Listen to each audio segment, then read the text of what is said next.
of Prohibition of Chemical Weapons, based in The Hague. And I'm joined by the co-chair, Gustavo Haquin Gerard, who's the Chief of Policy Planning and Operations Section of the CTBTO, and also the two presenters today.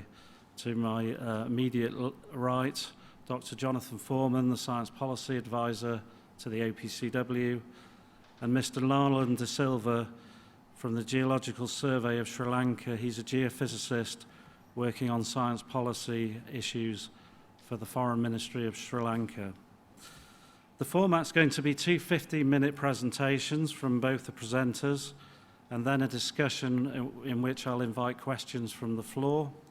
Hopefully we can have an interactive discussion about some of the issues and subject matter we're about to see. And then we'll have a 1-minute introduction to each of the three posters. Okay. Thank you, Chris.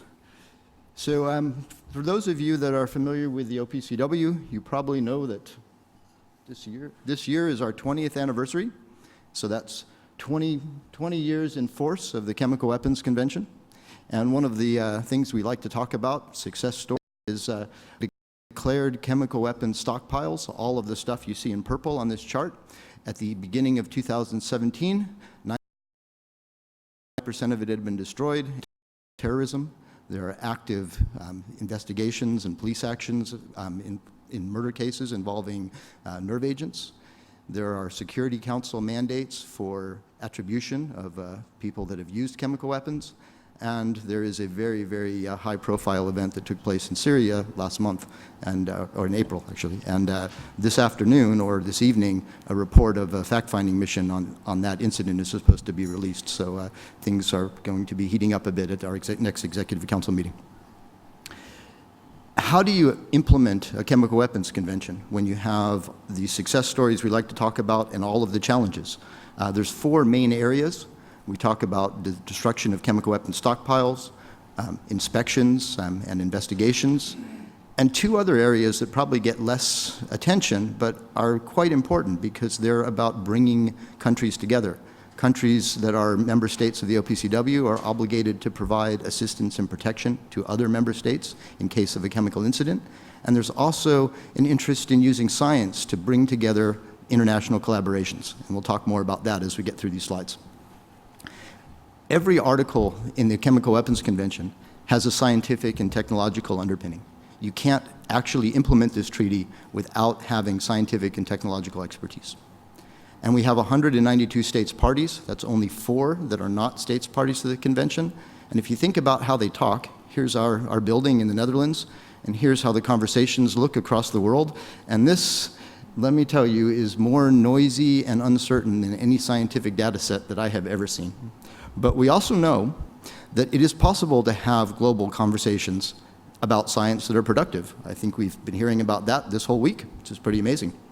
We don't have quite 337 laboratories around the world, but we do have 23 that are considered designated labs. They're in 17 different countries. They're designated for analysis of either environmental samples or biomedical samples. Some labs have both designations. And while there's only, of the 192 member states, only 17 countries are represented here, we do have a lab twinning program to try to get laboratories in other parts of the world to partner with labs that are designated to help them bring on their capabilities. And every once in a while, the diplomats get pretty excited and come and run experiments. That's our Director General running an NMR, for those of you that are interested in such things. And what do these labs do? Well, they do biochemistry, actually. And what kind of biochemistry? Well, if you understand something about the degradation products of a nerve agent like sarin, you understand that if you look in an environmental sample, you might find an indicative degradation product that actually would tell you that sarin was present at one point in time, even if you can't detect sarin itself. And for those of you into biochemistry, everybody knows this is acetylcholinesterase, right? Big ribbony thing. This is an enzyme in your blood, or in muscles actually, that forms adducts with nerve agents. That's actually the mechanism by which they harm you. And there are biomarkers associated with this enzyme that you can look at in a mass spectrometer and actually identify that a person has been exposed, which is pretty amazing. That chemistry actually informed a report that was given to the UN Secretary General in 2013. And that report that the UN Secretary General had, which had chemistry in it, was one of the contributors to some discussions that led to John Kerry and Sergei Lavrov making a deal about removing chemicals from Syria. And so what did chemistry actually do? Well, in an active war zone, chemicals were trucked to a port. 2 ships, a Danish ship and a Norwegian ship, left that port. One of them went to Italy, where they loaded mustard agent and precursors to sarin onto an American ship that sailed out into international waters and actually hydrolyzed those chemicals away. And then all of the chemical waste from the hydrolysis, plus industrial chemicals, left the Mediterranean, and they went to the United Kingdom, Finland, Germany, and even the Republic of Texas to get for final destruction. It's pretty international and pretty complicated logistics. And that's all from chemistry. That's pretty cool. But of course, let's be realistic. This is not the end of the story, and there's certainly more complications. But it is a very interesting thing about how science can inform international events. What I've told you doesn't usually get talked about in terms of chemistry. In fact, chemicals are sort of the bad guys in that story. It's usually about policymakers and the decisions they make. And when we talk about chemistry and we talk about science in general in the chemical and biological conventions, there's usually a narrative that goes like this. World War I was the chemist's war, World War II was a physicist's war, and with all the neat advances in the biosciences, this is going to be the next weapon of mass destruction that's going to destroy the planet.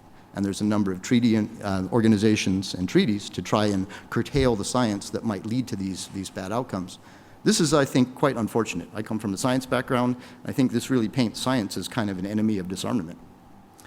And we also hear always about rapid advances in science and technology. Does anybody know what a rapid advance in science and technology is? Because I hear this all the time from the states' parties. To me, it's looking at the number of chemical substances, which grows by about 15,000 new chemical substances per day in the reported databases, about 155 million more chemicals known now than there were in 1993 when the treaty entered into force. It means that at the rate that we are collecting genome sequences, if it continues at its current rate, by 2020, you will have more data that is associated with gene sequences than is equivalent to more than all YouTube videos, all Twitter tweets, and all astronomy data combined. That's pretty amazing. And scientists like to talk. And this is a cool chart. All the lines on this chart, they connect cities where scientists are publishing papers, collaborating between scientific institutions, businesses, schools, what have you, between the cities. And this is cool because this is international collaboration. This is what a norm of the convention. But it's kind of funny to show this to a group of states parties because they start worrying about uncontrolled information, particularly scientific information. And this is only going to get worse. We heard about the Internet of Things in some of the talks in this week. Analysts are saying by 2020 there's going to be 50 billion devices connected to the Internet. That's pretty amazing. Think about all that you can do with that. So how do you talk about science and talk about it productively? Because science, you need science for the implementation of the convention, but it's also challenging in the way that it makes you think about things. For that, we have another scientific collaboration. It's called the Scientific Advisory Board. 25 members, or 25 experts from member states that act in their independent capacity. And how does science advice inform policy? Because if you think about science, science is about discovery, evidence, knowledge, and policy is about norms and values and defining outcomes. How does science support norms and values of a chemical weapons convention? I'll give you examples of 2 workshops we had from our Scientific Advisory Board, one on chemical forensics, the value, accountability. Another workshop on medical countermeasures and emergency response, the value, make chemical weapons unwanted. If you know how to prevent people from being harmed, then there's no reason why somebody would want to harm somebody with chemical weapons. And so what advice do you actually give to policymakers? And the advice is pretty simple. You need to maintain critical knowledge, and you need to recognize opportunity, because you can't possibly step in front of 15,000 new chemicals being reported every day and say, stop, because we don't like it. And for those of you that are here tomorrow, I'll be talking more about this idea in a panel that I'll be sitting on at 9 o'clock. So how does this work? How do scientists and policymakers actually speak to each other? Well, the first hurdle is communication. Think about it. Scientists ask questions, policymakers seek answers. The problem is when you ask a question and get back a question as your answer, it doesn't really work so well. Scientists like data. Data is all about uncertainty. Uncertainty kills political careers. But in the end, if you can figure out how to get people to talk, the scientists can create interesting solutions to problems that the policymakers are trying to solve. So really, technical insight and analytical thinking and global perspective, which is a great combination of things to look at the big picture. You also need to translate. I'll give you two questions. Regulatory frameworks. How do you identify chemicals and know if they're on the schedules of the Chemical Weapons Convention? Or what if you get a sample and you analyze it and you get a result, and then you analyze it again a few months later and you get a different result, different chemicals appearing, different concentrations of chemicals? What does that mean? Well, to translate that into a science question, in the case of regulatory frameworks, you start talking about things like stereoisomers and isotopic labeling. Everybody knows what that means, right? And with samples, you talk about how do you store samples and what kind of analysis do you do. And then, of course, you have to translate this back so you can talk to the policymakers. For the samples, it's not so hard, because you can talk about degradation products and chemicals that form from the degradation over time that can lead you back to an original chemical warfare agent that happened to be present when the sample was first taken. That's pretty conceptually easy. But what about stereochemistry? We came up with actually a pretty unoriginal idea of how to explain stereochemistry to the diplomats. We basically did it the same way I learned it in sophomore organic chemistry. We brought out the Tinker Toys, and we got them to learn how to assign stereochemical configurations of sarin. That's actually the ambassador of Switzerland to the Netherlands staring at that molecule. And this is funny because these two delegations, Bangladesh and Switzerland, are looking at molecular models. Another delegation that was present came back to us several months after this lecture we gave them and told us that they had actually changed their national legislation on a chemical weapon, under their Chemical Weapons Act, to reflect what we were telling them about how to identify whether or not chemicals are on the schedules. Think about that. Molecular models can change laws of sovereign nations. That's pretty cool. Of course, what else do you need to know? You can't look at things, tiny pieces of science. You have to look at the big picture. And a good example of that is chemicals.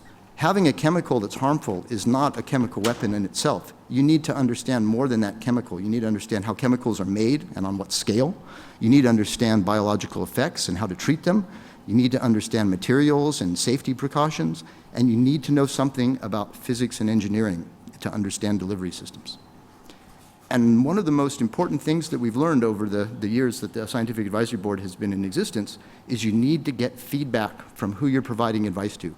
So the SAB has a meeting, they produce a report, and every single report is replied to by the Director General, who gives some insight and direction to the work that they're doing. And the state's parties read that and think about that, and that's really important.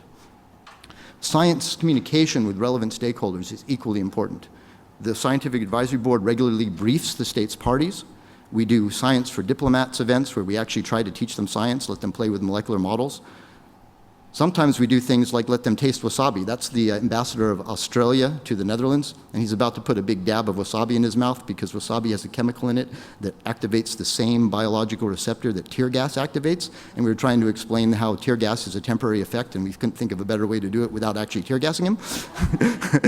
That was a really interesting meeting because the diplomats not only tasted wasabi, they actually collected data. That's the data that we collected. They were rating the effectiveness of riot control agents, and apparently that bottle of hot sauce from China is the most effective grocery store bought riot control agent you can get. But of course, I'm making fun of the diplomats here. The other side of the coin is that scientists also can stand to learn a bit about policy and diplomacy, which is not always so easy either.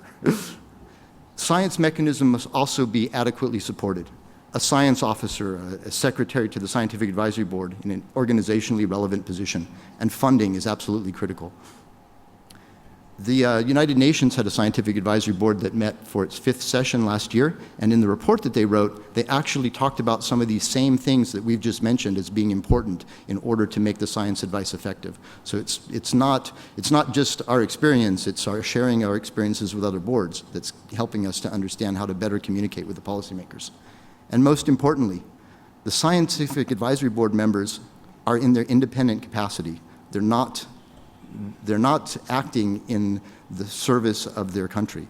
They provide independent advice to our Director General, and it's our Director General who can take that advice and potentially turn it into policy information and talk about it with the state's parties. And I have to hurry up and keep talking. But science advice should really provoke discussion. And what does that mean? We had a working group that looked at verification and the possible future of verification. They came up with a number of recommendations, 2 of which were actually quite provocative in terms of how verification is done, quite different than anything that we've done before that. And that report was presented by our vice chair of our scientific advisory board to the state's parties to get them to think about it. They may not take this science advice forward, but they're better served by having to discuss it and thinking about it and thinking about what it means. And if it doesn't fit what they need, why is that? So I'll conclude by saying disarmament requires scientist and policymaker collaboration. It's very important, and it needs to be nurtured, and there's many ways that you need to keep the engagement going. You can't just assume that the policymakers will come and listen to the scientists, or that the scientists will go and speak to the policymakers in ways that they can understand. And so if you can find your way to this part of the OPCW website, there's a whole bunch of resources online, science communication materials, reports from the SAB, and other things that might be of interest if you liked some of the things that I talked about. And you can also follow OPCW on social media. We try to put some of the science communication materials online and share those with people when we have new and interesting things to talk about. And with that, I thank you for your attention.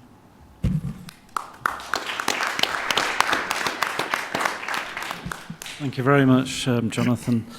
Now it's over to Mr. De Silva, who's going to talk about the roles of global verification and on-site verification. You have the floor. Good afternoon, and my talk here, it is based on the specific roles of the on-site inspection and global verification, and again the sustainability of the global verification, how these facilities can be extended for further to address some other global effects, the areas. So I think there are some misconceptions, some ideas are not very clear how we're going to outreach. So I'm going to address these things next couple of slides. Okay, then when we understand what is global verification with CTBT tools, you have this particular setup. Okay, you have 3 waveform information and RN measurements. And again, these all are IMS stations, but the IMS is managed, IMS stations are managed by NDC, it means National Data Centers, and it is connected to the International Data Center. So the public face of global verification seems to be IDC because they are the ones who make the products. And behind that, the IMS is working, and the links is not just like that. There are cross-correlation, means there is a direct link from IDC to these stations, but in administrative perspectives, you have these stations in under IMS, but NDC manage these things, and NDC is connected to the IDC. So this is the general setup of global verification, but the verification that we are thinking, it has to extend further, because the simple reason is that this IDC products alone is not sufficient to outreach the communities and even to address the particular issues that comes under OSI verification, because you need to know a part of IDC information. You need to know the seismicity, the geology, and all other influential factors that can make an effective OSI. So finally, what we can conclude as the global verification beyond CTBT tools, it means it has to add more layers of information and making a global verification platform which it can address many areas. So as I try to fragment these functions of the global verification, there are 2 specific functions which is robust and the SOPs and all developed according to this two functions. Number one is locate and screen events to decide whether an on-site inspection is required or not. This is the whole idea of the global verification as CTBT tools, because to locate and screen whether the event is suspicious or we need any OSI. And the second function is, once it is decided that yes, OSI is required, we are all talking about with an assumption that the treaty has enforced, then what will happen? The global verification tools going to assist the on-site inspection, providing necessary information. Then the third, let's say, third function of the global verification is to outreach to public, providing facilities to address related issues via verification facilities. This is a gray area where still not fully formulated. Okay? Then this is on-site inspection mechanism, robust and strict and confined. Means that unlike global verification, the objective is very clear and straightforward, and you have this somewhat resembles to the inspection area. So have OSI inspection in that confined area, in on-site inspection area, virtually less than 1,000 square kilometers, and there you have OSI inspection team, and you have field teams and all technologies that which you are going to apply in the field. And these are the tools that are available for these people. Inspection team functionality, very well organized and very well devised, and integrated information management system, and GIS integrated platform, logistical assistant, and ISP interaction, whether you like or not, it is there. And apart of that, there can be many other tools built around this particular functionality.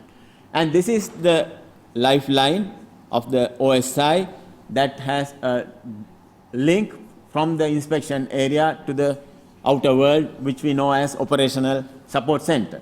Once the OSI is triggered, the IDC and national technical means going to provide the event-specific information, which is going to be integrated here and sent back to the on-site inspection area. So the OSI objective is very clear: provide necessary information and data to clarify the nature of the suspicious event which the request is triggered. So it is very clear, straightforward objective. So the IT or the CTBT not going to make decisions, but going to provide necessary information to make decisions. So if you compare and contrast the two, time independent, vast amount of data and knowledge base is what we think about global verification, the enhanced one, not only the IDC products. And it is user interactive platform where the knowledge can be shared. A part of testing CTBT verification norms, that facility has to be extended to the general public and to the scientific world to address many other related aspects. But on-site verification, on the other hand, very robust and very confined, and there is a single well-defined objective. But somehow, these two has to marry to do a better and effective verification. You can see this is the database that we already developed, and this is the function one. Decision for an OSI, this is going round the clock. It's okay. That is one of the basic primary functions of the global verification, and this is I will touch later. And once it is decided an OSI, this come into play, and there another players eventually going to be there, because the IDC and NTM's event-specific data, it may not go through this database, because due to it is a classified nature and the urgency, it has to be a different link to operational support center. They can build a picture taking information from that particular database, but this information going to be exclusive and build a picture and send to the OSI area. So that's going to be the mechanism between, both global and OSI inspection. And then the outreach, because in our minds it is nagging behind that this FAST facility is underused. So we have to find a ways to use it properly, then it is outreach. But at least when we talk about outreach, I see in two perspectives. One is outreach to the communities, educating them on nuclear disarmament and non-proliferation. But it seems to be some sort of a CTBT obligation instead of generously catering the scientific community. But the other one, outreach to the wider scientific community, enhance its capabilities.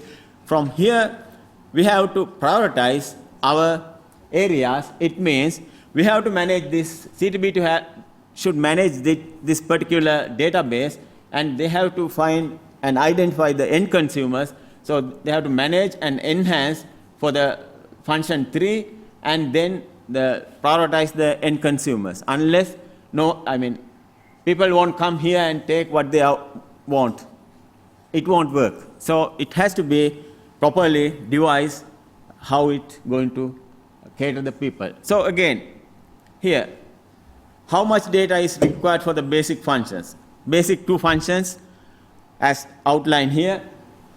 It is very important because at any given event, whether it is OSI or a suspicious event where the screening required, you are having only one data strip. But still you have to maintain the vast database, because this strip depends on the geography, the event, and the location and all. You have to pull this strip or this one, because this all a knowledge base, but at particular given time, you are only having a small strip of data. So still you have to maintain the whole database. So once the treaty entry into force, is the data utilization would be increased. Here, if we consider from 63, there is a peak in 65 to 75, but once we are here today, but it is entry into force, we will think that it's going to even lesser events going to be there. So as a conclusion, I start for the last conclusion. CTBT entry into force make the global verification and on-site verification a compulsory and legally binding entity. Still it is legal. Yet the vast facility of global verification will be heavily underused unless until effective outreach mechanism is formulated. So even we feel now it is the database is, the knowledge is underused, but even once it is entry into force, the same, it would be the same because it is still underused. So we have to find a ways to outreach. Okay, thank you. Thank you, both speakers, for 2 excellent and illuminating presentations. I'd now like to open to the floor for questions. So any comments, suggestions, or questions from the floor?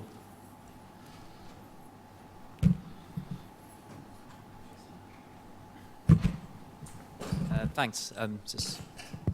Thank you. My name's Jed Griffiths. I'm from AWE in the UK. I guess a comment, really, for, if I may, 2 questions or comments for both.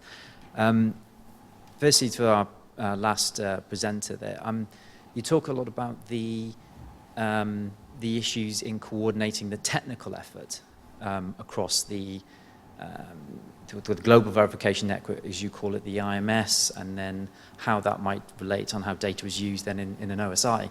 But I note you didn't say anything about the Executive Council's input into the triggering of an OSI. And actually then this is where it ties with my comment to our first speaker, Dr. Foreman, in that how you communicate the science to the policymakers, perhaps in the CTBT sense, how you inform that Executive Council about the decision packet, the evidence pack that's been put together to make a decision for an OSI. That's clearly a really key element to all this, because it seems to me, in my experience with the treaty, that you could go for some time, you could gather a fantastic body of evidence that might say that an OSI is required, but actually it would come down to a political decision as whether or not to trigger one. And this, for me, is one of the perhaps less well explored aspects of the CTBT. And actually then I'd like to hear how is that dealt with in CWC, with the verification mechanism very, very different? Well, yes. There's always issues, constraints regarding the national interest and sharing data. That was, and that will be. But still, at least what is in the open source, we can share. But the thing is, there is a mechanism to manage, because if you put everything into a big cylinder and ask people to pick it, it won't work, because CTBT has to drive it in a proper manner. And first we can start with things which are not, which is available in the public domain. So let's, something like this, if I can go to my slides, please. Okay, I have last two slides which I have not shown to you. Okay, this is what has happened exactly a month ago. Unpredicted extreme weather conditions were the cause of this landslide that killed over 200 people. And the rainfall over 200 millimeter within a span of 3 hours. All the risk management plans and landslide zone maps just went astray. So if this global verification platform, which is in common knowledge, which everyone can access, can come to this corner and tell us, bit in advance, something drastic going to change, that I think there won't be any barriers to have some sort of, that sort of a mechanism. Thank you. Thank you for that question. So this is not an easy thing to do, as you're suggesting. What we found is the Scientific Advisory Board writes reports. If you read the reports, they're not really written for a scientific audience so much. We've started to do a lot with footnotes to technical references so that scientists can read them and get something out of them as well. But it's the Director General's response to those reports that calls out what are the recommendations from the Scientific Advisory Board that we think are important. Now, some recommendations are simply things like, look in this area of science to understand developments. That just means I go and do a couple of different Google searches than I normally do. So we don't have to go through states parties for that. But other things might require an actual change to the way you do verification. The two notes that I made about our verification TWG, one of their recommendations involves the potential of risk-based verification. How do you, instead of doing things the way we're doing them, what if you took a risk-based approach and a risk assessment approach? Now, that's pretty controversial for states parties, something that we don't do. Will they agree to it because the Scientific Advisory Board said it? Unlikely. But by calling out that these things should be talked about in the Director General's response, and then having the Scientific Advisory Board, through briefings to the states parties or through the Science for Diplomats mechanism that we have, we can explain it. And things that are really pushing the boundaries, maybe that gets talked about for years before anybody takes up the idea that they want to do it. But the more you communicate with the states parties, and the more you explain what is it that these suggestions and these recommendations are, and what do they mean, that's how you bring that together. And I don't think it's a fast process.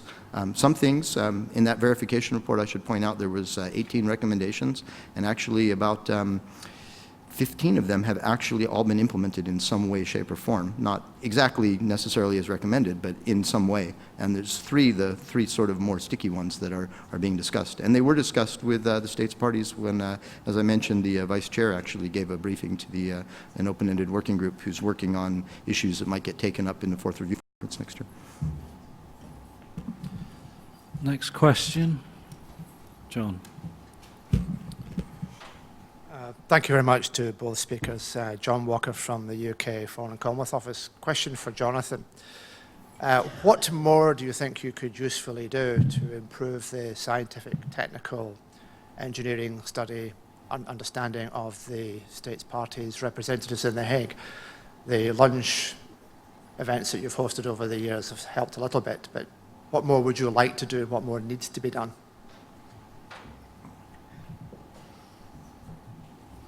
Well, there's, I think, a lot of directions that you can take it. And Part of it just has to do with time and resources to do it. The lunch things that you mentioned, the Science for Diplomats, have been hugely successful amongst the group of states parties that shows up, which is far from all 192 states. Having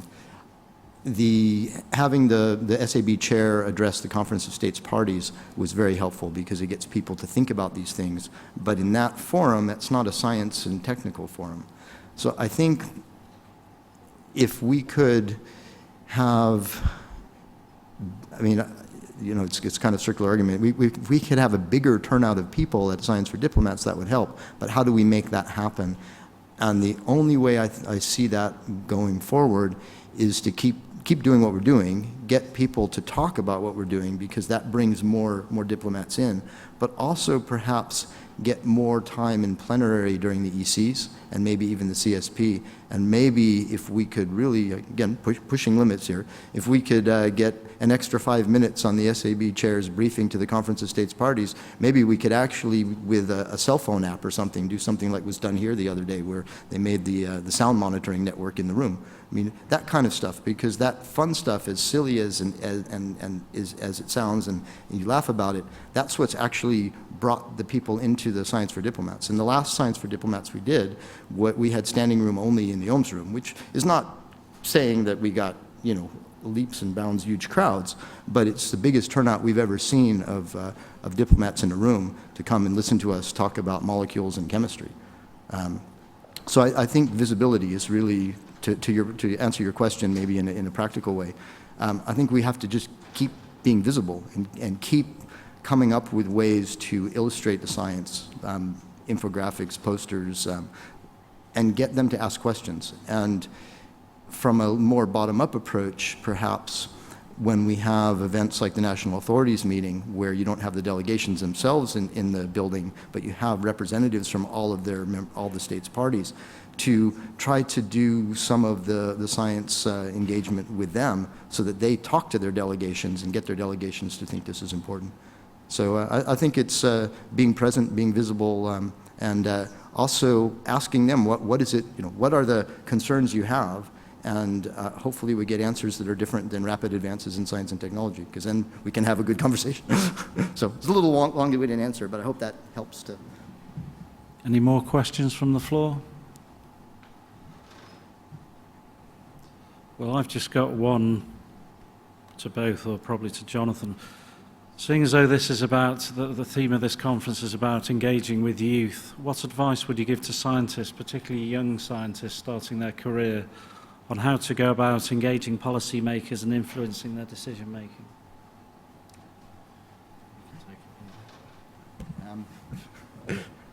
Be creative. Think about science not as a discipline like chemistry or biology or physics, but think about what you actually do with science. Because one of the things that I think we've learned quite strongly is that you can talk atoms and molecules and confuse all the diplomats in the room, but you really need to tell them, why is this important? And if you can relate it to something that is tangible to them, something that they need, some capability that they think is useful for their work or for the implementation of the treaty, and to come up with ways to do that that are clever and engaging, you'll get them to start talking with you. One of the things that I think, I'll be a little controversial here and say, one of the things that we see a lot in chemical and biological disarmament is we hear the delegations come forward and saying, scientists need codes of ethics because they need to be ethical people. And while that's an easy conversation to have because it's not technical, it's a little confrontational, to be honest. And it doesn't give the scientists a sense that the policymakers care about being scientifically literate. It gives them a sense that they care about maybe curtailing something they don't understand. And so I think the more engagement you can get, even if it's fun things like having the ambassador of Australia taste wasabi, you get them to pay attention and you get them to ask questions. And what we've noticed is when we have the ambassadors come and they enjoy what we do and they laugh, they send people from their delegations to come talk to us as part of, can you grab a coffee with me? And you start building these networks. And in a way, it's just like how policymakers, or how diplomats, I should say, interact with one another. They build networks, they build interpersonal relationships. So it's really doing that. And for younger people to come up with clever ways to show how cool things can be done with science and engage them in conversation would be a very, very powerful way forward. Thank you. Any further comments or suggestions from the floor? There's one at the back there.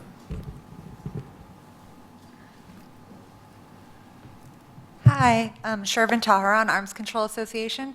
Thank you so much for speaking with us and for asking the question about the youth. My question is, we touched on a little bit in the last presentation in terms of translating science into something that's easier to understand. What role would you say that you personally feel, how do you feel about civil society? Would you prefer to be the one doing the translating? Do you rely on civil society to also help translate some of the science into something more easily understandable? It's kind of your perspective on that.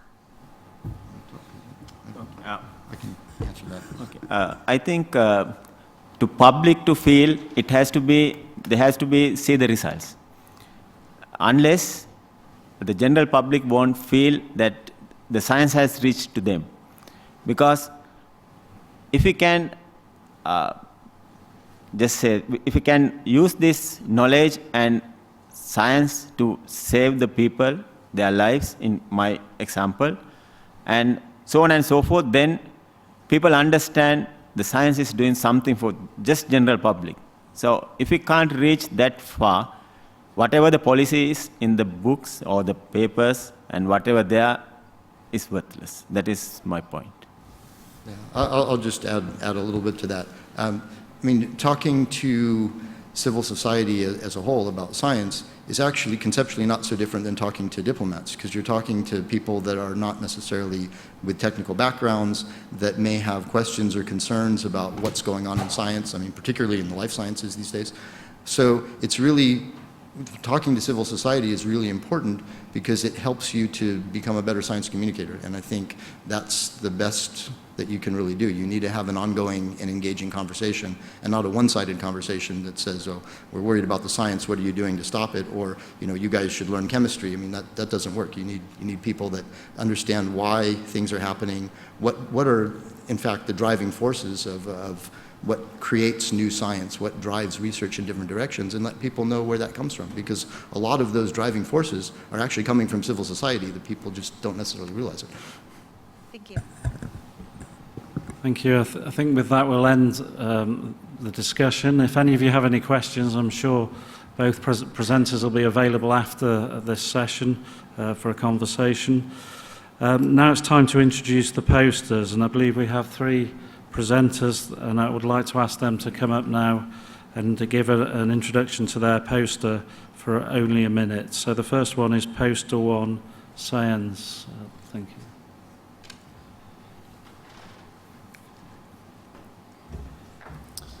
Hello, everybody. Oh.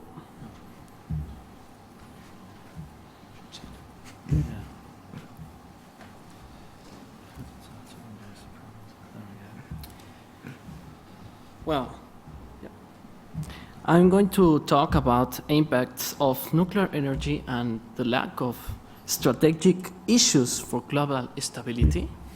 So, in the main topic is going to be nuclear vigilance in Mexico. So I'm going to make it shorter. What about nuclear, firstly? We have weapons, we have medicine, research technologies, and we have energy for electricity. So that's the facts about nuclear.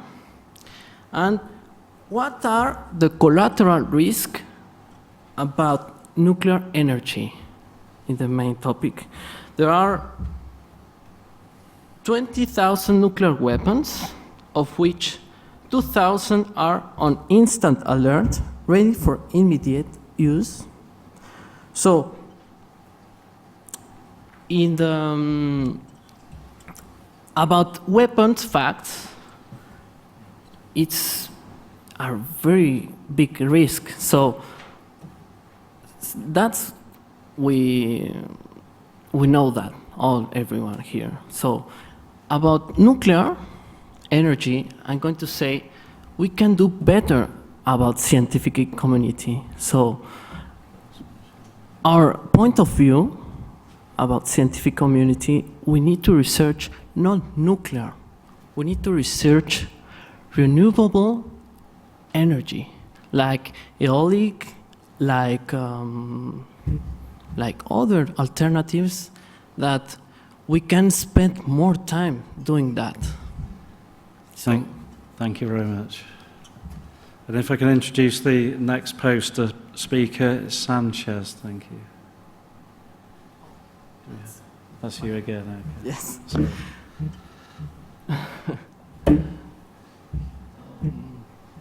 Can you pass Okay. the first one? Poster? The first one? The first One poster? poster. Oh, never mind. The second one. The second, yes.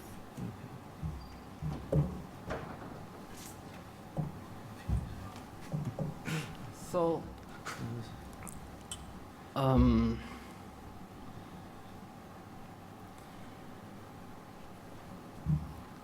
other collateral risk about nuclear is the wasting residues from nuclear energy. So it's very concerning because, for example, uranium or plutonium waste can be radioactive about 1,000 years or perhaps 1,000,000 years. So it's very dangerous hazard for that threats the humanity. So that was I saying. So it's very important to change the perspective, the panorama of making energy that the investors and policymakers in the world need to improve about renewable energy. It's very important. In the case of Latin America, I have to say that it's very important because it's a region, a bigger region that needs development. So if policymakers and investors are going to spend money on nuclear energy, in my point of view, is a waste of time. Thank you. And the final poster is by Nolan, poster 5. It is, I'm sorry that what you can see, the narration, not the poster, but poster is there. Because it is an idea of, let's say, integration, because you can see some trees that grows vertically in top level. And in my poster, you can see a strange type of a tree where the many roots feed the main trunk, and in return, it has some sort of a wide area coverage. So I try to figure out the integration is going to be the essence in the future. But so I just picture it in that way. You can see a strange looking tree and read it what it is about. So it is about integration. So when I come here, I saw my kid looking cartoon, and in that episode you can find all the good guys in one episode. Batman, Superman, and all. So it is even in that level, things are integrated. So it is, the future should be the integration. Thank you. Thank you. So anyone that's interested in those posters, they'll be up in the Fest Hall, and the presenters will be there at 4 o'clock. I hope this session has enhanced the exchange of knowledge and ideas between the CTBTO, the OPCW, and the community, the broader scientific community. And it's important that we recognise that we all have a role in disarmament and non-proliferation. That said, I'd like to thank all the speakers and the co-chairs and give them another round of applause. So thank you very much. And finally, I'd like to thank the conference organisers and support staff and yourselves for contributing to an informative session and towards a world free of chemical and nuclear weapons. So thank you for your attention, and I wish you a successful rest of the conference. Thank you.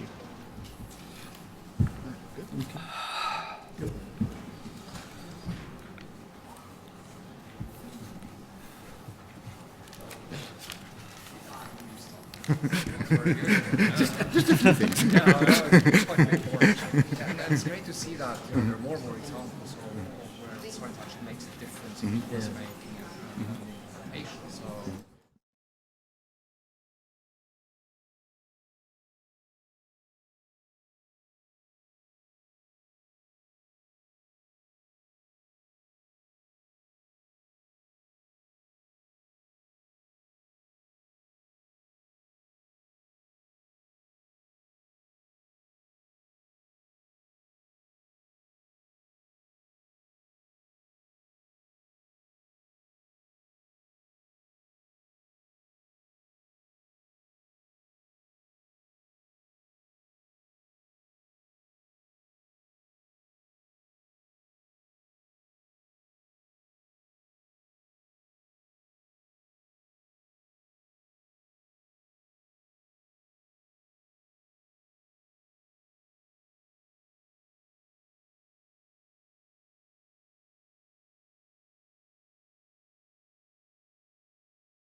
On the challenge and decided to participate in the CTBT Advocacy Tambala. We got 8 projects from 14 youth group members. And what really counted most for us was, first of all, the novelty of those projects, their creativity. We wanted to see from you something we would not ourselves think about. But also, we did not want it to be just a project. We wanted it to be something realistic, something that has already been implemented, something that you are putting into practice and that you would be able to share with the others, getting them also to implement it. And we were lucky enough to have quite a few of those projects. If I have to sum up what the selection committee told me a few minutes ago, I would actually use a quote from Sylvia, who might be somewhere here in the room, who said, just a few hours ago in the morning, oof, that was a toughie. This is exactly how we felt. It was difficult to choose the best project, but we do have 3 great ones. And now I would like to give the floor to the first project, which would be presented by our University of British Columbia team. It's a very nice summary project and also a challenging one. So please welcome the CTBT Countdown Challenge.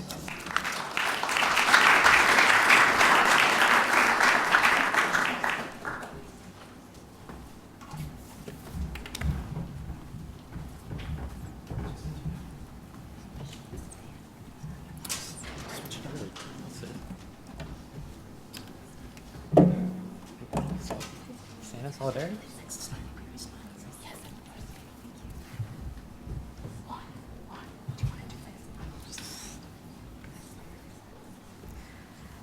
Thank you, Maria. Good afternoon, everyone. On behalf of the group, I would like to thank each and every one of you for coming out, and would also like to thank the CTBTO, the SnT organizers, and the youth group for making it possible for us to be here today. So I'm just going to start with a little introduction of who we are.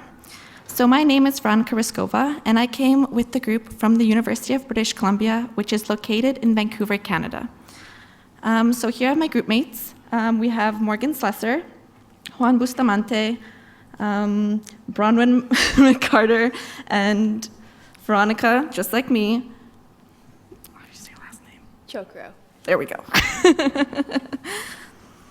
So last year, together with these young lads, we took a course on nuclear weapons and arms control. And it had a special focus on the CTBT. And it was fully developed and taught by 2 wonderful professors, which you probably heard of or even spoke to by now, as they have been participating in various panels during the week. So they are Dr. Alan Sens and Dr. Matthew Yedlin. So as a result, over these past months, it has inspired us and led us to develop a project in the form of a challenge, which you probably already heard of, the hashtag CTBT Countdown Challenge. And it was the goal of raising awareness of the Comprehensive Nuclear Test Ban Treaty so that in the future it could be ratified by their last remaining Annex II countries. So we have a little surprise for you guys. If possible, please download the Layer app, and you'll be able to use it at the end of the presentation.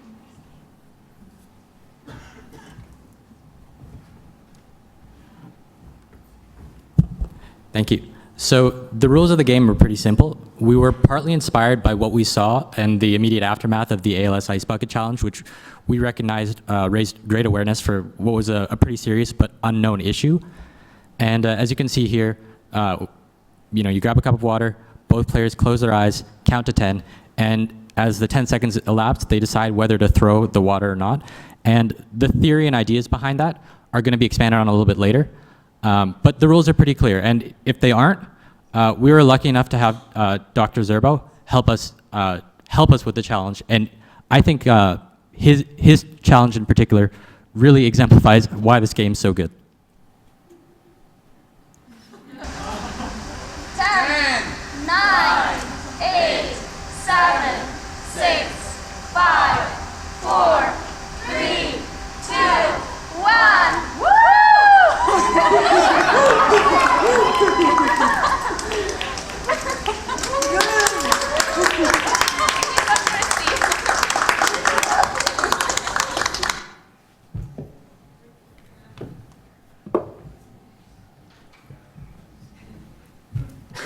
All right. So I'm going to explain the theory behind our game. But before I do want to note that the intention of our challenge isn't to get the theory behind our game portrayed to the public necessarily.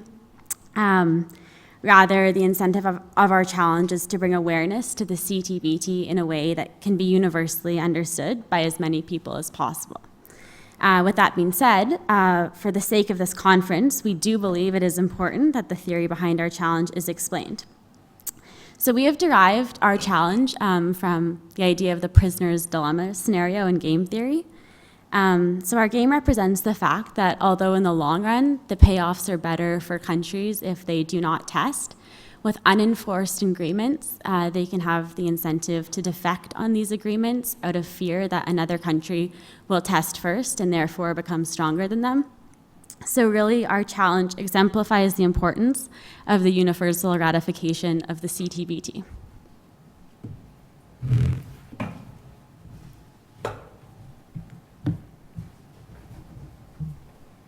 So, the outcome of the challenge was quite interesting. When we asked our students around UBC to do it and they did not quite understand the theory, a great majority of them threw the water, and a lot of relationships were broken, as we saw on that day of testing. However, this Tuesday, 2 days ago, when we did the challenge outside of the Hofburg Palace with a lot of the youth group members and some scientists as well, almost nobody got water thrown at them.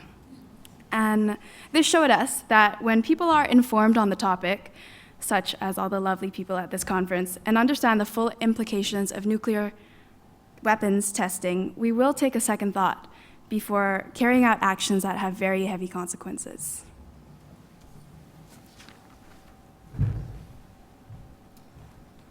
So our challenge is not just meant to be this challenge. We do, what we kind of want to promote is a start of a campaign. So we've tossed around the idea of having mass participation through marches, as the one picture here from 1960. But in order to do that, it must be it has to happen that the more amount, a lot of people need to know what the CTBT is and it stands for. Before all of us took the course, we didn't know what the CTBT was. And after we learned, we were quite shocked that we had learned, that we had just recently understood that it's a thing that affects everyone and that everyone should know about this. So this inspired us to create this challenge to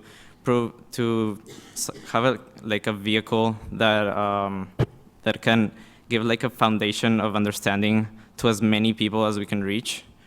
And even if our challenge doesn't achieve the amount of viral trend that we're hoping for, we do want to leave this conference motivating the young folks here to kind of follow the idea that you guys need to teach the people that don't have background in nuclear understanding and treaties in general, that they really need to understand what the CTBT is about. So whether it's through challenges or other sources, we wanna push that forward, and we hope that here it gets the motivation. So then once everyone has understood what the CTBT stands for, we can push forward things like marches or I don't know, signing a petition for the CTBT to be ratified, and that way just have it ratified in one country, and then the next country would be okay, we need to put this in the agenda. So then we made a poster. We prepared a poster for this conference. You can see here, we will be handing out paper to all of you guys. And as Veronica mentioned earlier, once you have your app downloaded, you open up your app, you scan the page, and you would get an augmented reality experience that we hope you will enjoy. I want to thank a professional studio in UBC that helped us in the creation of the poster and with this augmented reality thing. Just to end, we want to end on a very we want to, if you guys think that you've been captivated by our challenge and our poster here, we do invite you guys to vote for us. The ballot box is downstairs next to the registration, and all of you guys have a ballot box that was given in your initial package. Thank you very much. So everybody, please download the Layer app, and we'll hand you out the posters, and you can do the virtual reality for a few minutes before the next presentation.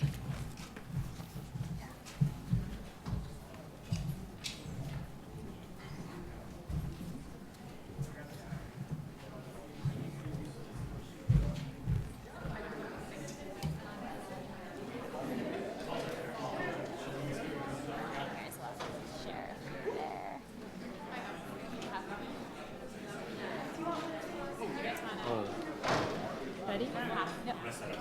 Good, yep. Could you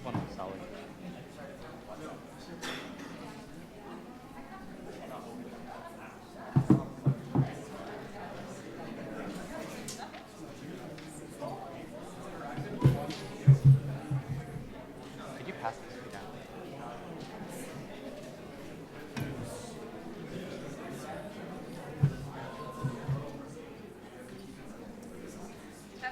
Well, we're quite lucky that actually all this is happening in summer, because with such a summery water challenge, you never know what could have happened if it was -20 outside. Would any one of you actually want to take a lead and declare your university campus, home, school a nuclear test-free zone? Actually, let me invite our dear Christopher Cruz and Andrew King to present to us what they have already done back home and also what they want to encourage us to do on our behalf. Please.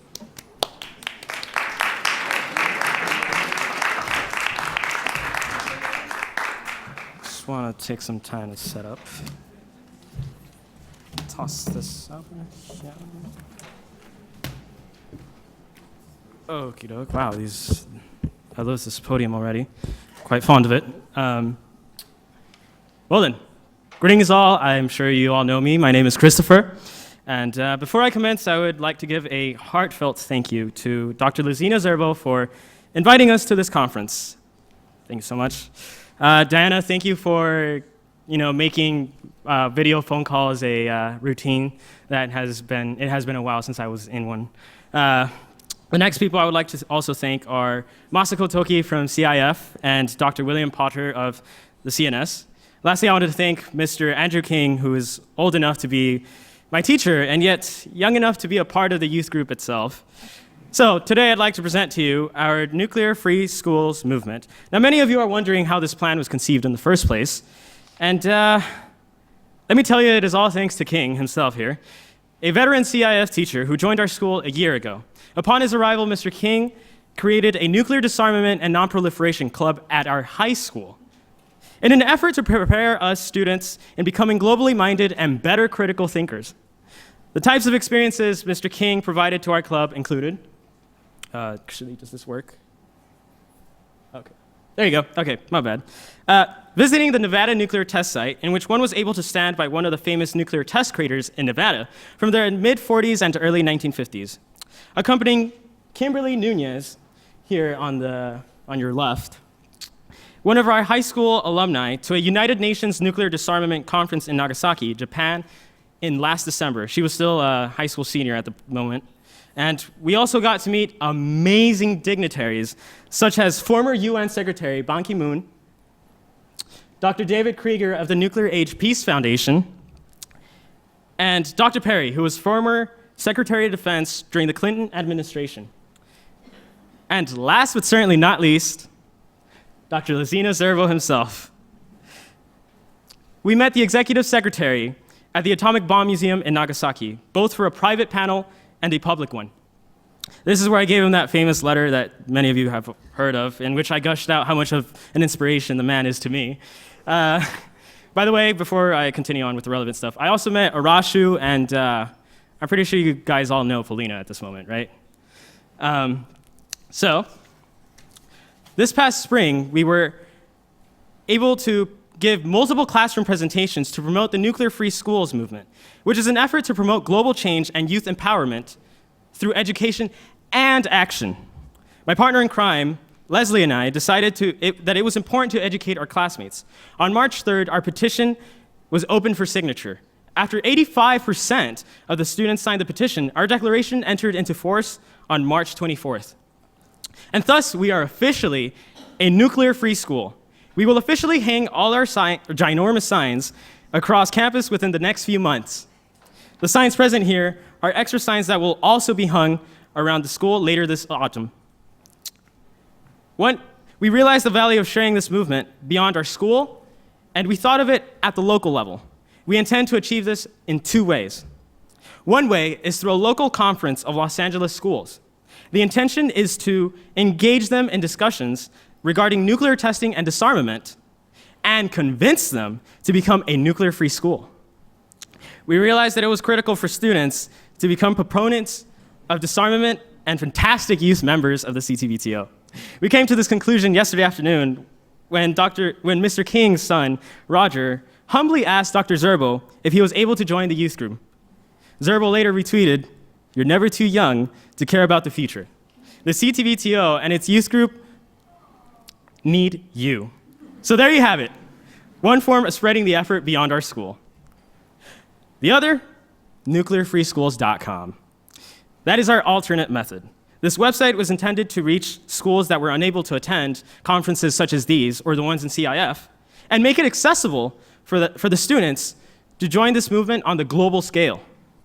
If you click on the Advocacy and Action tab, you will come across this: a detailed set of blueprints easily accessible for those with access to the internet, which I'm sure many of the youth group members do have. At the top, you may notice the petition symbol, which will redirect you to the petition template. Below it is the declaration template, and at the very bottom is the access portal for the official signs, those. I'm sure some of you may have seen them during the CTBTO vlog I submitted a while ago. All these items are free for use. We basically laid out the plans for you guys, aka the petition, the declaration, and the signs, in hopes that others will come along and customize them as they see fit. Now, I would like to divert your attention to the educational tab, of which Mr. King is rather adamant about, if I do may say so myself. The reason Mr. King is proud of this section is because he firmly believes that entrusting the curriculum in the hands of teachers is a good way of engaging students in discussions of disarmament and nuclear testing. For a more in-depth look, here are the specifics of the curriculum. So I'd like to bring up front my expert to chiefly and briefly explain what these topics are and how they work. Mr. King, if you may please talk. Good morning. So the topics that we have here were some topics that Chris and Leslie and I tried to figure out were most important to students. Now, after attending this conference, there's several other topics now we definitely want to introduce. Dr. Sens and Dr. Yedlin gave us some really great ideas about some simulations. The Pakistan and India simulation was amazing, and I'm going to steal that. And as a teacher, teachers steal. It's what we do in order to really, make a robust curriculum. But some of the things I want to highlight here today, and again, we're looking to partner with others to help us build this curriculum, include, first off, the CTBT and the history of nuclear testing. We really want people to understand what the CTBT is, how it came to be, and why it still hasn't been ratified, and to really help students understand what are the implications of ratifying, and also why hasn't the United States ratified this treaty. We also want to focus on Hibakusha stories. You heard Shizuka speak earlier today about her family's experiences, and what we found is that in the United States, if you open up a textbook about nuclear disarmament, or rather, if you open up a textbook, a history textbook, and you read what happened during the dropping of the bomb on Nagasaki and Hiroshima, It's like 3 lines. August 6th, a bomb was dropped. August 9th, a bomb was dropped. It was terrible. But the US won. That's it. And so what we found is that we really need to explain the humanitarian impacts, and we really want to give a real voice to those that were impacted by nuclear weapons. We also focused on the economics of nuclear trade-offs. So nationalpriorities.org has an amazing website that really explains what happens when you spend money on nuclear weapons. What do you lose? You lose Medicaid, you lose Medicare, you lose scholarships. Chris wants to go to college. I would love for him to go to college. Why isn't the government paying for him to go to college? Instead, we're spending it on nuclear weapons. That's crazy. We also want to talk about nuclear close calls. I'm sure many of you watch Countdown to Zero by Global Zero, and we're really going to emphasize that sword of Damocles hanging over our heads. And lastly, I'm sure that many of you have been seeing these articles in the news recently about how you can survive an atomic bomb if it's dropped on you. We firmly believe that is a dangerous precedent to make it seem like it's okay to be safe if you hide in your car or hide in a basement. It's the same thing that happened in the 1950s in that fallout shelter era. And so we really want to promote the idea, could you survive a nuclear attack? And even if you could, why it doesn't matter. The humanitarian impact of not having roads, cars, doctors is horrible, and I feel like these articles really simplify the problem, and we want to make sure that people understand that surviving a nuclear attack is not even the solution. It's just one other step in the next problem you're going to have. The other thing I want to enlighten really quick is that it's going to be great to get this curriculum in the hands of teachers, but that's only going to be teachers that want to teach nuclear disarmament. I want to pull a plug real quick and say that all the youth group members here are inspiring to me, and you guys are fantastic, and I want to thank you for welcoming us. And I know you're going to go on to be policy experts and work with Dr. Zerbo and some of these other great organizations, but if I could quickly plug and suggest, if you became a teacher, can you imagine how many kids you would impact every single year through English and history, and you just really fold that nuclear disarmament curriculum in? I get to do it with 150 students a year who go on and become politicians, doctors, lawyers, and even if they don't enter the nuclear disarmament regime, they're still voters, and they still care, and they talk to their friends. So again, Teachers for Nuclear Disarmament, hashtag. I did it backwards. Hashtag, Teachers for Nuclear Disarmament. But that only works for those that already are passionate about nuclear disarmament. So the other thing that we want to do is work with the Physicians for Social Responsibility, the Los Angeles chapter.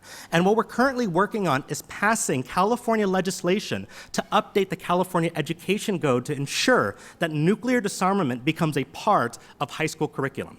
We hope to pass this within the fall or by next spring. We're very confident that we have a lot of inroads with Governor Brown as well as several assemblymen.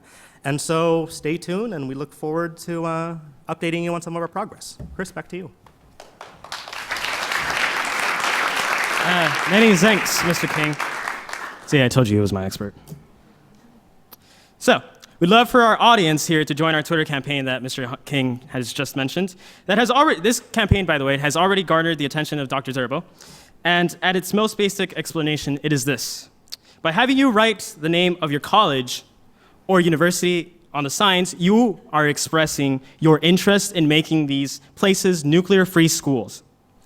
I would be incredibly delighted if all of you could grab our various informational material.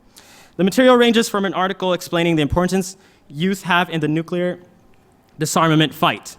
This article was written by my partner Leslie, who was back in Los Angeles doing some great work with PSR. I mean, the CTBTO youth group is amazing, and it's a great example. But however, here are details outlined from the perspective of a high school student determined to continue the fight in that area. The next piece is a written and detailed look at the proposed nuclear literacy curriculum. The last thick blue piece is a brochure describing the importance of a nuclear-free school. We also have these curious photo books that you can look through. These are albums of our previous nuclear-related conferences in which our team has participated. And the Vienna 2017 photo book is in the process of being completed. Mr. King is taking pictures as we speak. He's very meta like that.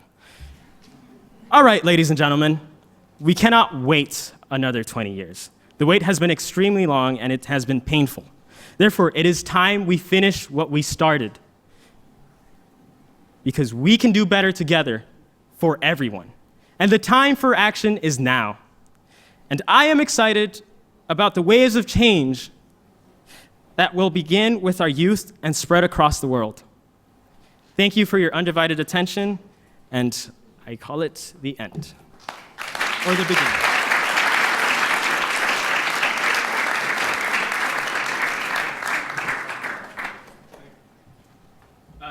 One additional thing is we're going to pass out our informational materials, so please look at them and enjoy the ride.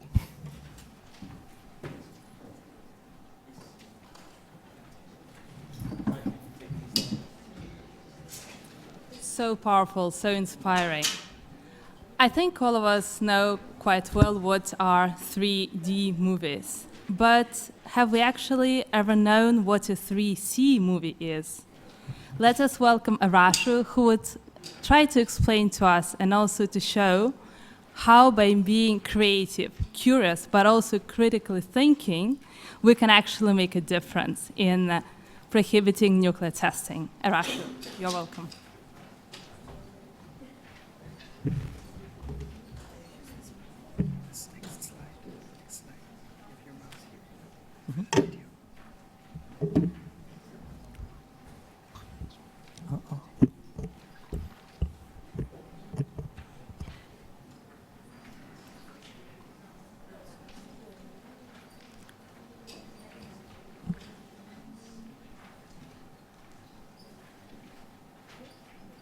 Good afternoon.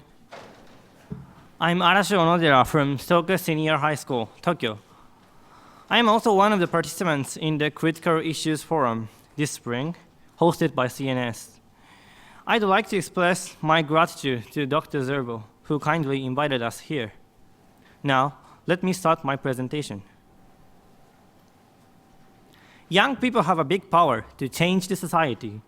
When the young people support the public opinion desiring the world without nuclear weapons, governments and international society will surely set up an effort in the direction towards the world free from nuclear explosions. Our CTBTO youth, of course, is one of the approaches to initiate the youth to recognize disarmament issues. By the way, do you know what the hottest phrase is in this Science and Technology 2017 conference? Yes, social networking services. In the last 3 days, we have learned about the importance and effectiveness of SNS to advocate disarmament issues. However, many of the young do not have consciousness or knowledge to recognize how important the issue of CTBT is. Unfortunately, talking about nuclear disarmament issues, people in my age tend to step back. Indeed, dealing with such issues tends to make the contents heavy. It is natural for the stories to be heavy and serious ones when we're thinking the nature of the topic we're dealing with. However, we have to draw more attention of many young people who are not interested in these serious issues. We suppose that we need some contents which can be a bridge between what we want to inform and our friends' daily lives. What can we do for that? We would like to use some tools which make the message understood more easily and intimately. We chose videos as a tools.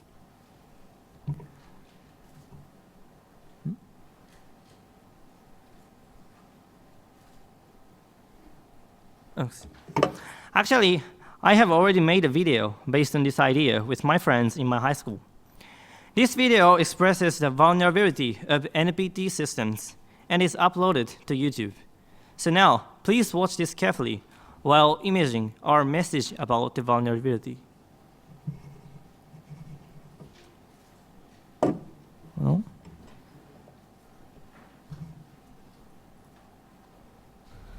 そういえばさ、みんなクラスの女子の中だったら誰が好きなの？俺やっぱ香織ちゃんが好きかな。ああ、香織ちゃん人気あるよ。なるほどね。そうだな。やっぱ香織ちゃんが好きかな。もらったぜ。お前もし今後俺に逆らうようなことがあったら、今の録音クラスの女子に流すからな。ゲスだな。うわ。ちなみにさ、山田誰が好きなの？俺はそうね。俺は高橋さんが好きかな。俺は高橋さんが好きかな。まあいいよ、別にお前はそうでんなら。もしお前それ公開したら、青木の録音を俺がクラスの女子に即公開してやるから覚えておけ。なんかそういうのやめようよ。録音消そうぜ。いや、お前が先に始めたんだからお前が消せよ。やだね、だって俺がもし消したらさ、お前がその後すぐ消すとは限らないじゃん。ちょっと待ってよ。実はさ、山田に昔録音流されたことがあって。まあ、いやあれはもうほんとそういう雰囲気だったからしょうがないって。でも俺あれで変態とか言われてさ、だから録音は2人でお互いに消した方がいいと思う。まあ、忘れたのか、あの時の約束。あれ以上クラスで被害受けないようにずーっと守ってやってんの俺じゃん。まあそうだけど、ごめん。じゃあこうしよっか。じゃあ俺と青木はもう録音しちゃったから、他のやつらがもうこれ以上録音するのはなし。そういうことにしよう。いいな。そしたらもう広がらなくてね、済むから。いいだろ。いやいや、だってそれはお前らだけできるってことじゃん。それはずるくね。いやいや、でお前そんなこと言ってさ、次録音しようって企んでんのお前だろ。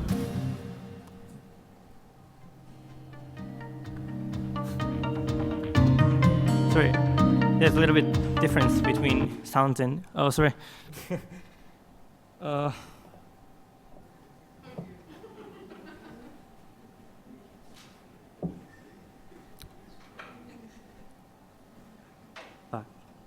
Okay. Did you understand what we want to do? Find the linkage of the videos and the message we made. Sorry, it was not completed, but anyway. I suppose those kind of videos will catch many sights of young people. Therefore, in order to increase the opportunity of young people to access such information, I propose 3C video project. The 3C stands for critical, curious, and creative. The purpose of this project is to collect and disseminate the videos which have a message about the problems relating to the nuclear issues. This project is conducted on the Twitter. We make an official account of the 3C video project.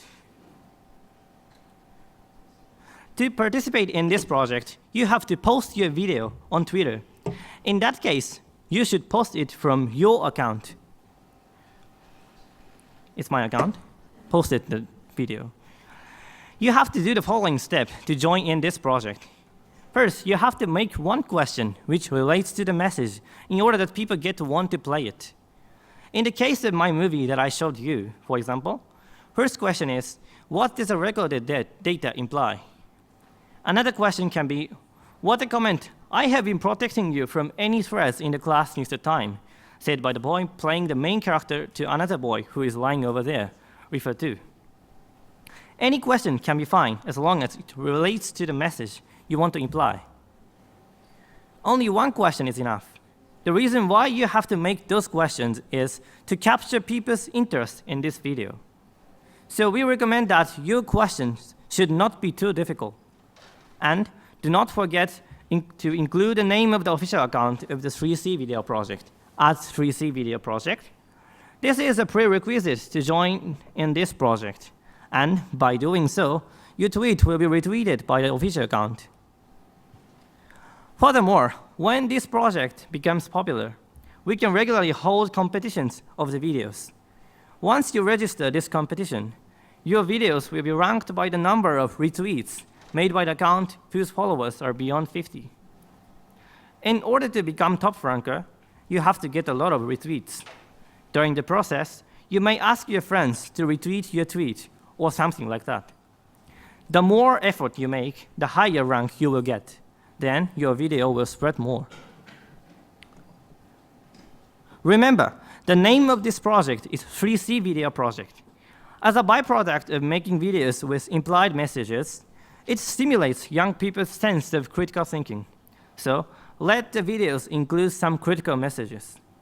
Considering the interest on the video of the young, let the videos stimulate people's curiosity by making them favorable. And after all, you need to be creative.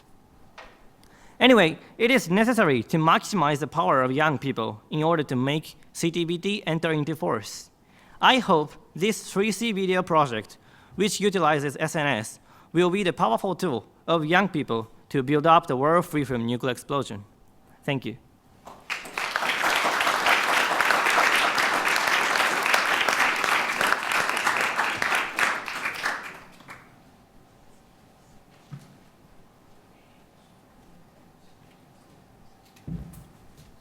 So the big question now is who's actually going to get the prize? a tombola is a tombola, so the answer is the most lucky one. Can I please call on Marius? Marius, you're... And one of the youth group members.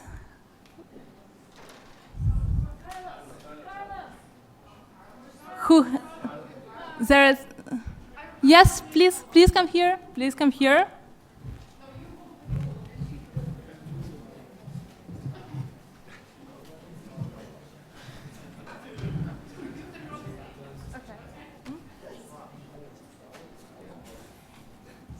Please come here to make sure everything is visible. We're not manipulating, we're not opening the white papers. Have you been looking at the names in here? Have you been checking? Of course. No. I solemnly swear. Should I just take it out? Yes, please do. And come here to us. Oh yeah, I took two.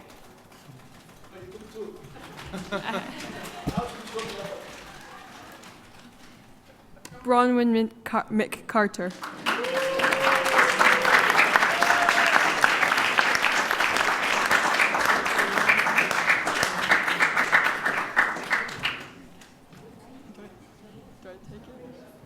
We have the winner, and let us now welcome Dr. Zerbo.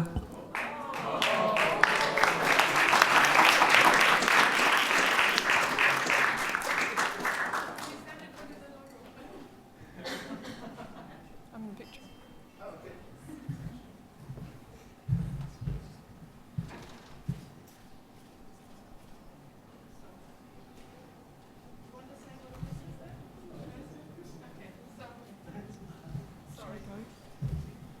All a bit spontaneous. So we figured everybody's a winner.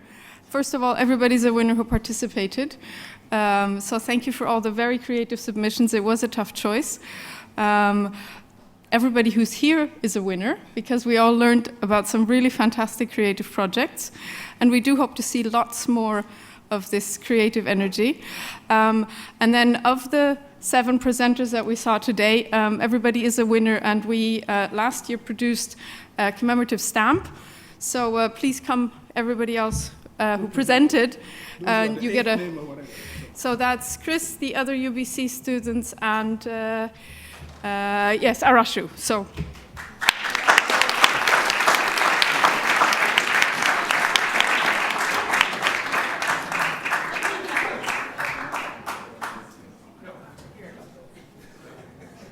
Well done. Thank you. Yep. I don't want to get in the way of the photos, or I don't want to. Okay, is it possible to? Yeah. Okay. Yeah.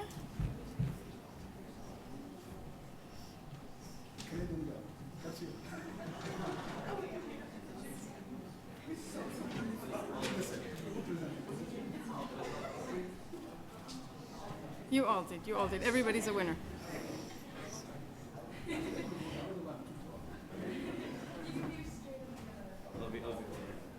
Here, did everybody get theirs? Here. Right? Yeah, everybody gets one.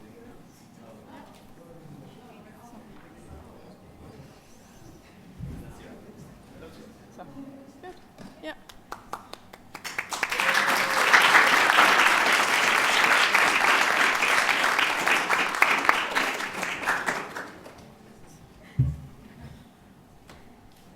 So, should I wrap up? So, I think that's at the end of our presentation. I'm sorry, I'm stealing Maria's moderator slot. So.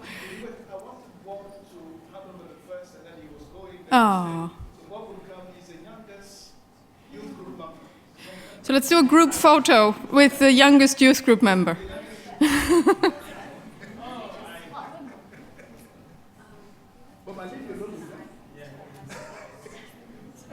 So all the winners in the picture with Bob. Okay. But we have another announcement here. We have an announcement. Did the UBC students want to announce something? But Bob will have a picture. Yeah. While we're doing the announcement, maybe everybody can come in the picture. We all have laptops, and we understand. We were really impressed by Christopher's work. We'd like to donate the iPod to Mr. King and their high school.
turn? My turn? Okay, and seeing as everybody's a winner, more announcements, more gifts, more toys. I don't see my colleague Sabine Bauer in the room, so I have to make this announcement. We were very fortunate to be given a little bit of money. I don't exactly remember how much it was, from the European Union to help us promote the CTBT and the CTBTO, and they felt very strongly that we should find a creative way to engage and involve youth. Your ideas are far more creative than ours, but we did make mobile phone covers, so everybody gets a mobile phone cover with logo and an original work of art by a former intern whose name is Julia Kreinkamp. So shout out to Julia, who's not here today. She drew this.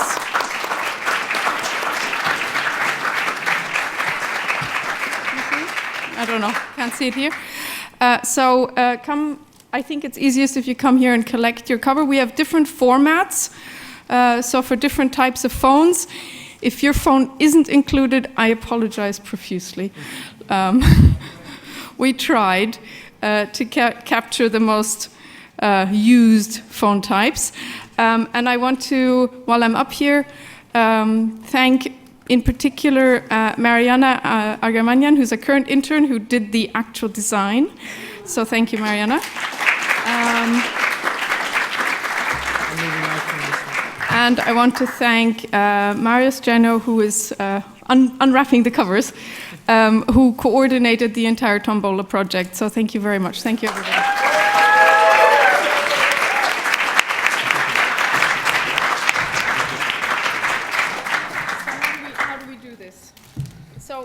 So there's 4 different formats, so come up, let us know, and just come and help yourselves, please, everybody.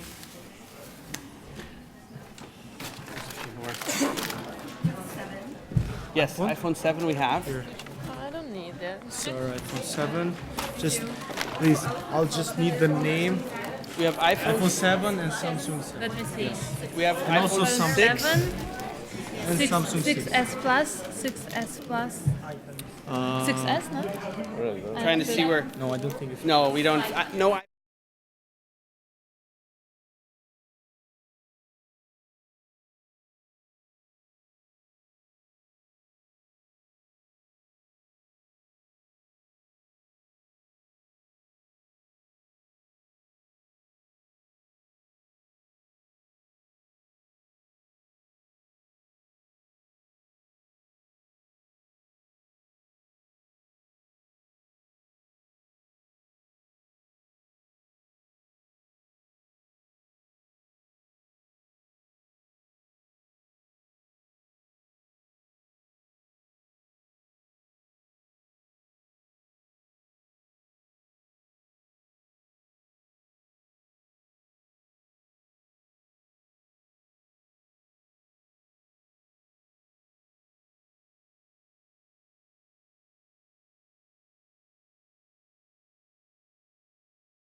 a very senior Mexican diplomat who regrettably rooted in science and tech can be socialized in a meaningful way to inform our politics. Intellectual work in the academy or elsewhere serves as a critical resource for activists and policymakers. But can we or do we want to talk about causality in complex human societies in the same way we talk about causality in physics? Professor Yedlin can talk about physics a lot better than I can, but if you add energy to a system, various things happen. That is a causal relationship. What are the correlates within the world of social sciences, and would it be appropriate to even make those comparisons? The aspiration in social sciences I found after a lot of years in school is that generality and causation is what the aspiration is. What if we didn't want to do that at all? Claiming to do that may be doing damage to the intellectual work we are trying to do. There's something fundamentally flawed between the natural and political sciences. We need to reinvent our methods together. States have feelings too. I think a strong point that I want to make here is that if you don't understand the ontological security issues that affect each particular state, for example, that are part of the Annex 2 group, how can you potentially ever try to create any sort of meaningful solution? So as scientists and technologists, you're enchanters of the highest order. Without even delay, you can bring objects together or events together that ordinary individuals cannot combine, taming at will an atom into a bomb. However, if science is unable to articulate itself politically, we are lost in that enchantment as ordinary people and unable to critically challenge the space it occupies and therefore not fully able to herald it for social justice or political peace. So we need something sustainable, especially when security logic can argue for escalation. If every moment of opportunity is a potential moment of crisis, then every moment of crisis is a potential moment of opportunity. So we have to seize that opportunity. To conclude,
some of you are working as journalists or trying to work as journalists.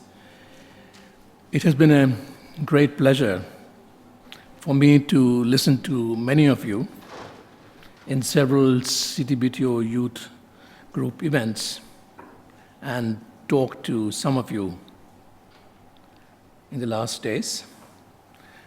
I am grateful to the CTBTO Executive Secretary, Dr. Lassina Serbo, and Elizabeth Vesta, the head of the public information, for inviting me and giving this opportunity to do this workshop with you. Let me first introduce, where is the? Yeah, that's it. It's only 2 pages because I am not a PowerPoint fanatic, so you'll have to listen to me. So let me first introduce to you the idea and in-depth news very briefly. It's a flagship news agency of the International Press Syndicate Group, which has global office in Berlin and associate global offices in Singapore, Tokyo, Toronto, and a virtual office in New York, close to the United Nations headquarters.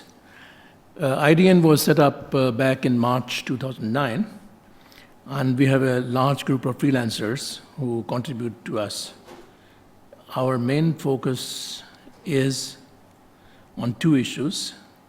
One is the SDGs, the Sustainable Development Goals, which were approved by the United Nations in September 2015.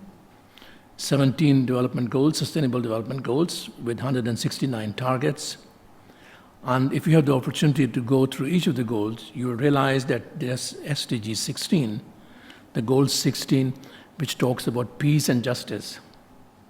And peace and justice includes that one does not do anything which leads to conflict and war. And that is the case with nuclear weapons. They lead to conflicts and they lead to war. But then we have a specific focus also on non-proliferation and nuclear disarmament, leading to the prohibition of nuclear weapons, complete prohibition, and completely nuclear weapons-free world. Now, we do not provide breaking the news. We go beyond that.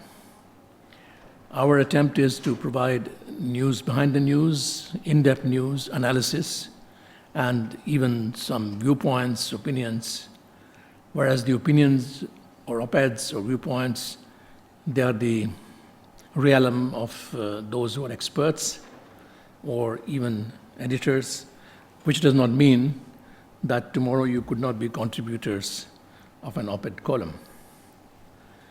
And having said that, I would like to invite all of you who are here and your friends and colleagues who have been here the last few days to feel free and to forward to us, through Elizabeth, the presentations that you have given in the last few days, and I'm sure we will agree on the format.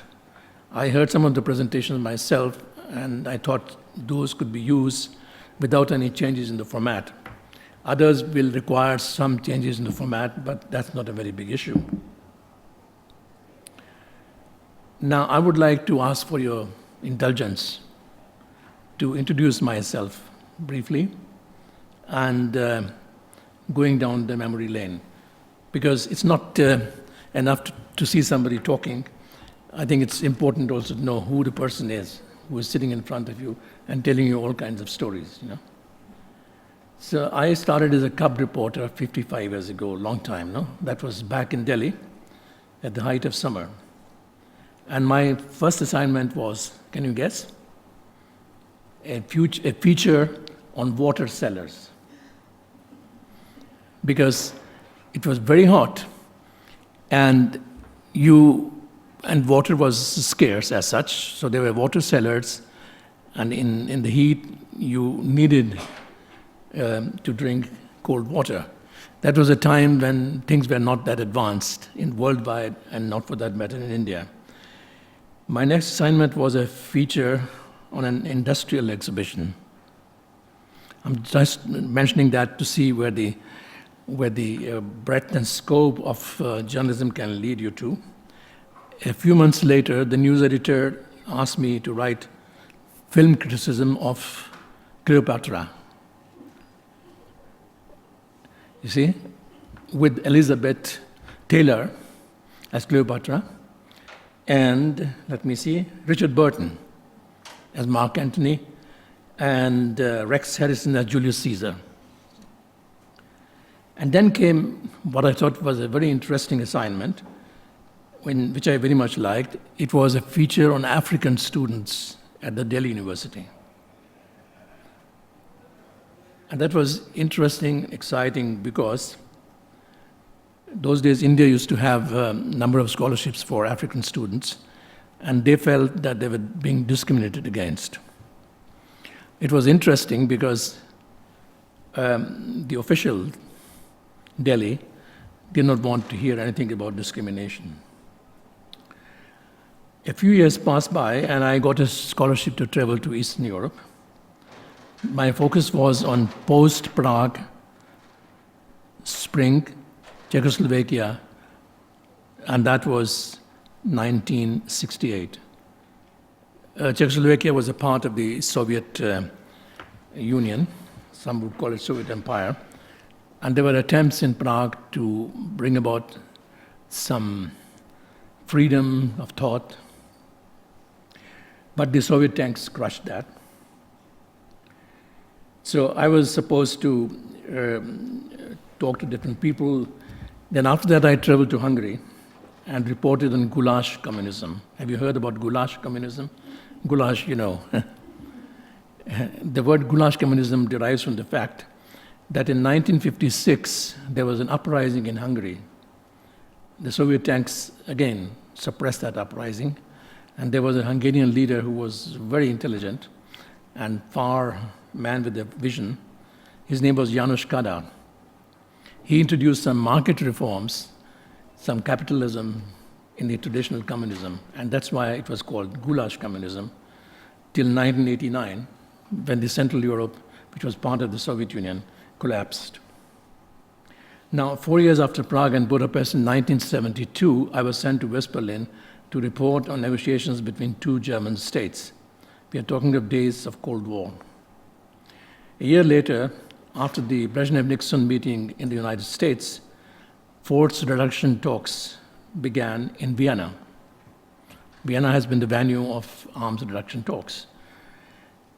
President Jimmy Carter and Leonid Brezhnev, probably Brezhnev you wouldn't remember, Jimmy Carter I suppose you would, signed the SALT II treaty, which was Strategic Arms Limitation Treaty, at a summit in Vienna in June 1979.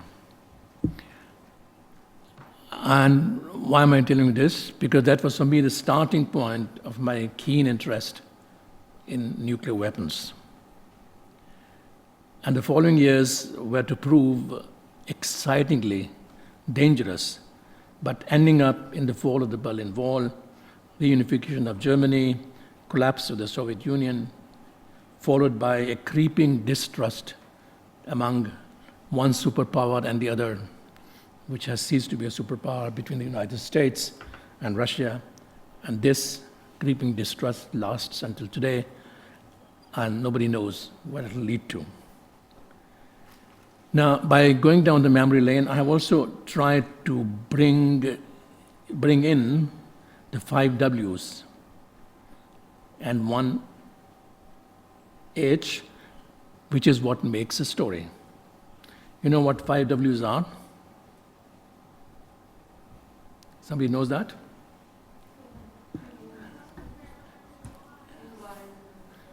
Yeah.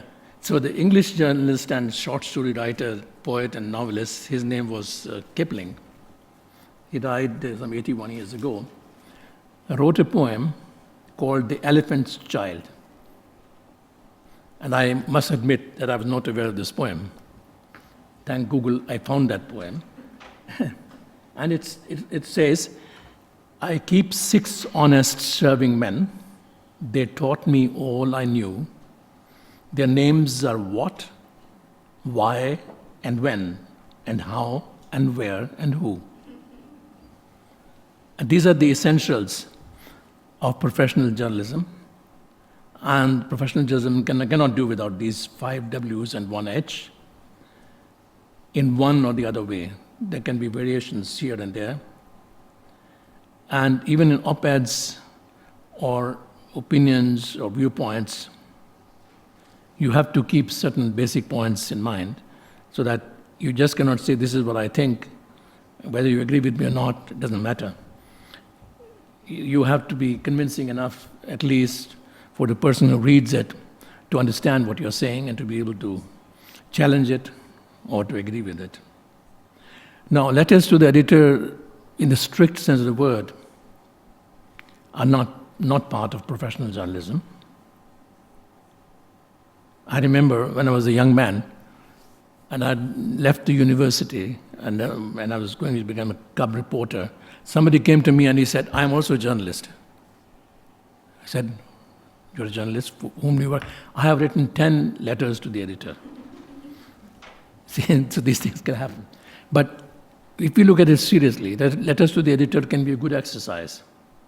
Can be a good exercise to formulate your thoughts, to express your views in a very concise and biting way.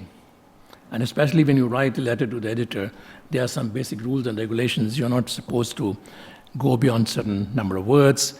You're not supposed to attack anybody personally in one way or the other. So let's put it, a responsible letter to the editor requires a certain basic professionalism, which is part of the professional journalism. Now, having said that, I would be happy to hear from you. If you have any questions, if you would like to express some thoughts, the floor is yours.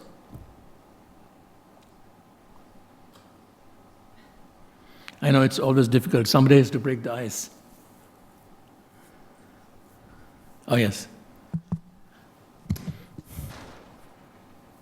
So I think within the nuclear dictionary, we have a lot of words that carry baggage, and I think that there should be a way for us to redefine the way that we talk about a lot of these things. So one example that I've discussed with somebody this week is the idea of modernization, of nuclear modernization. Oh, yes. All the implications that the word modernization carries, and we still employ it discursively all the time.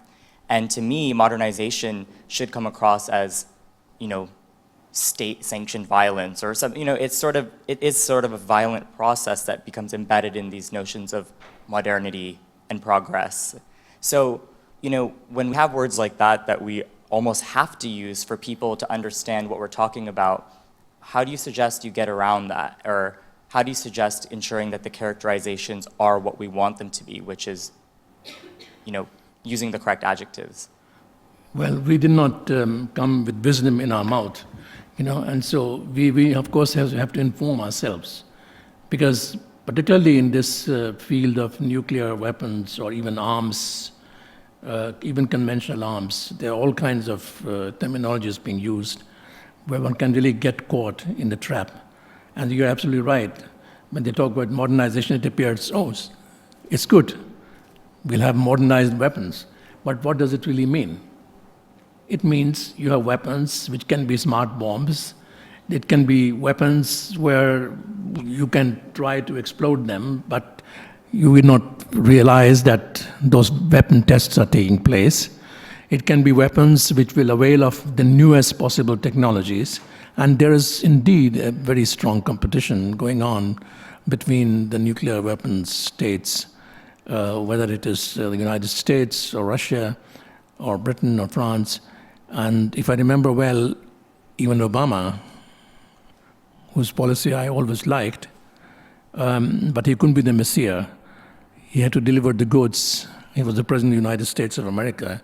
He also was talking about modernization. There was a program of some trillions of dollars over a period of 10 years or whatever, So even when such words come from the mouth of somebody who appears saintly, we have to be very, very careful. And especially when you are a nuclear activist, anti-nuclear activist, or you're a journalist, you have to really examine.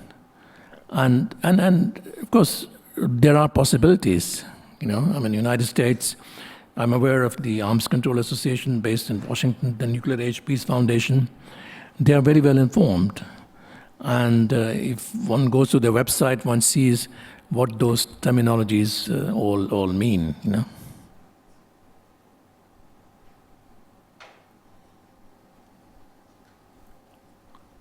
Yes. Hi, thanks for your insightful presentation. I have a question about, so there is a situation when two young journalists or two young scientists from different countries write a joint article. And I personally encountered with that situation when I was doing my research, but I think in journalism this might be pretty common as well. So when two authors are from different countries and those countries have different traditions of writing, like different perception of how to express their thoughts and how to conduct their research and consequently writing, how to mitigate this kind of situation so that the article is an expression of a mutual agreement between two authors. Thank you. Actually, it's not very uncommon these days that even heads of state and government from different countries, as long as they have basically the same kinds of views, that they come up with their joint articles. I'm not aware of any head of state or government who will sit down and write his own article. We remember years ago, there was an organization for which I was working that time, and it would say it has got an opinion piece from Gorbachev. Now, first of all, Gorbachev never spoke English. And secondly, Gorbachev wouldn't have time to sit down, even if it is the Time or the Weekly or Washington Post or New York Times, to write an article. So there are people behind who are working. And they are the ones who also exchange notes and agree on the language they have to use. This is a very common thing. It also underlies, particularly when it happens that if there's a state visit from one country to another, and two heads of government or state think it will be creating a good atmosphere, if we have my president and the visiting president to contribute an article with a joint byline, yes. Does it answer your question?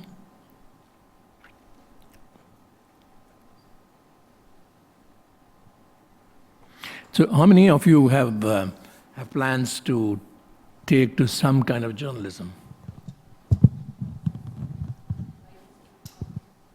You are already working as a journalist? No. I just said you mean in terms of just writing or contributing to magazines? Yes. To magazines, yeah. Yes. Where are you studying?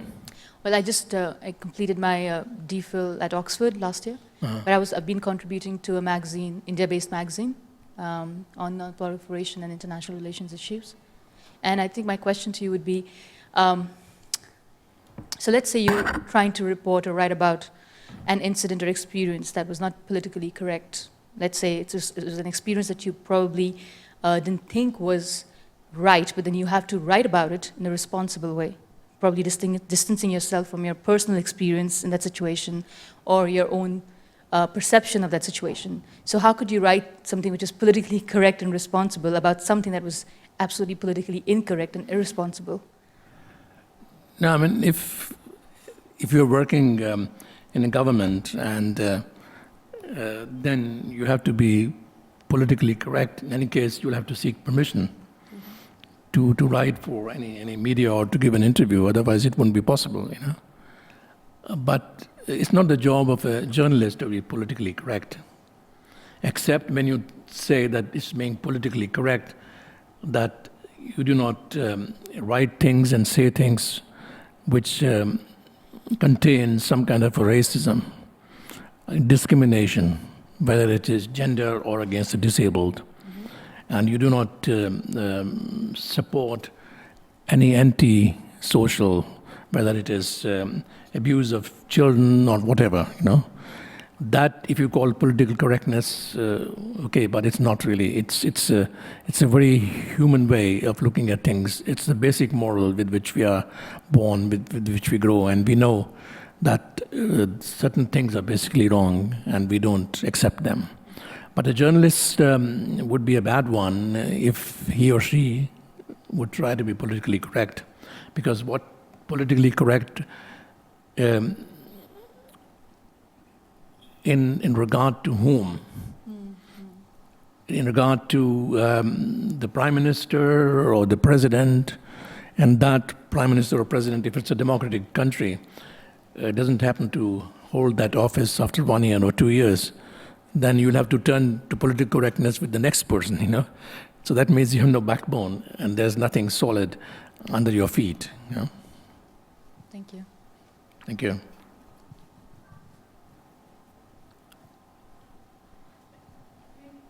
Maybe if I can add to that, I think it's a very valid question and comment, because any person writing, whether it's an opinion piece or a letter to the editor or in the capacity of a journalist, needs to make that decision for him or herself.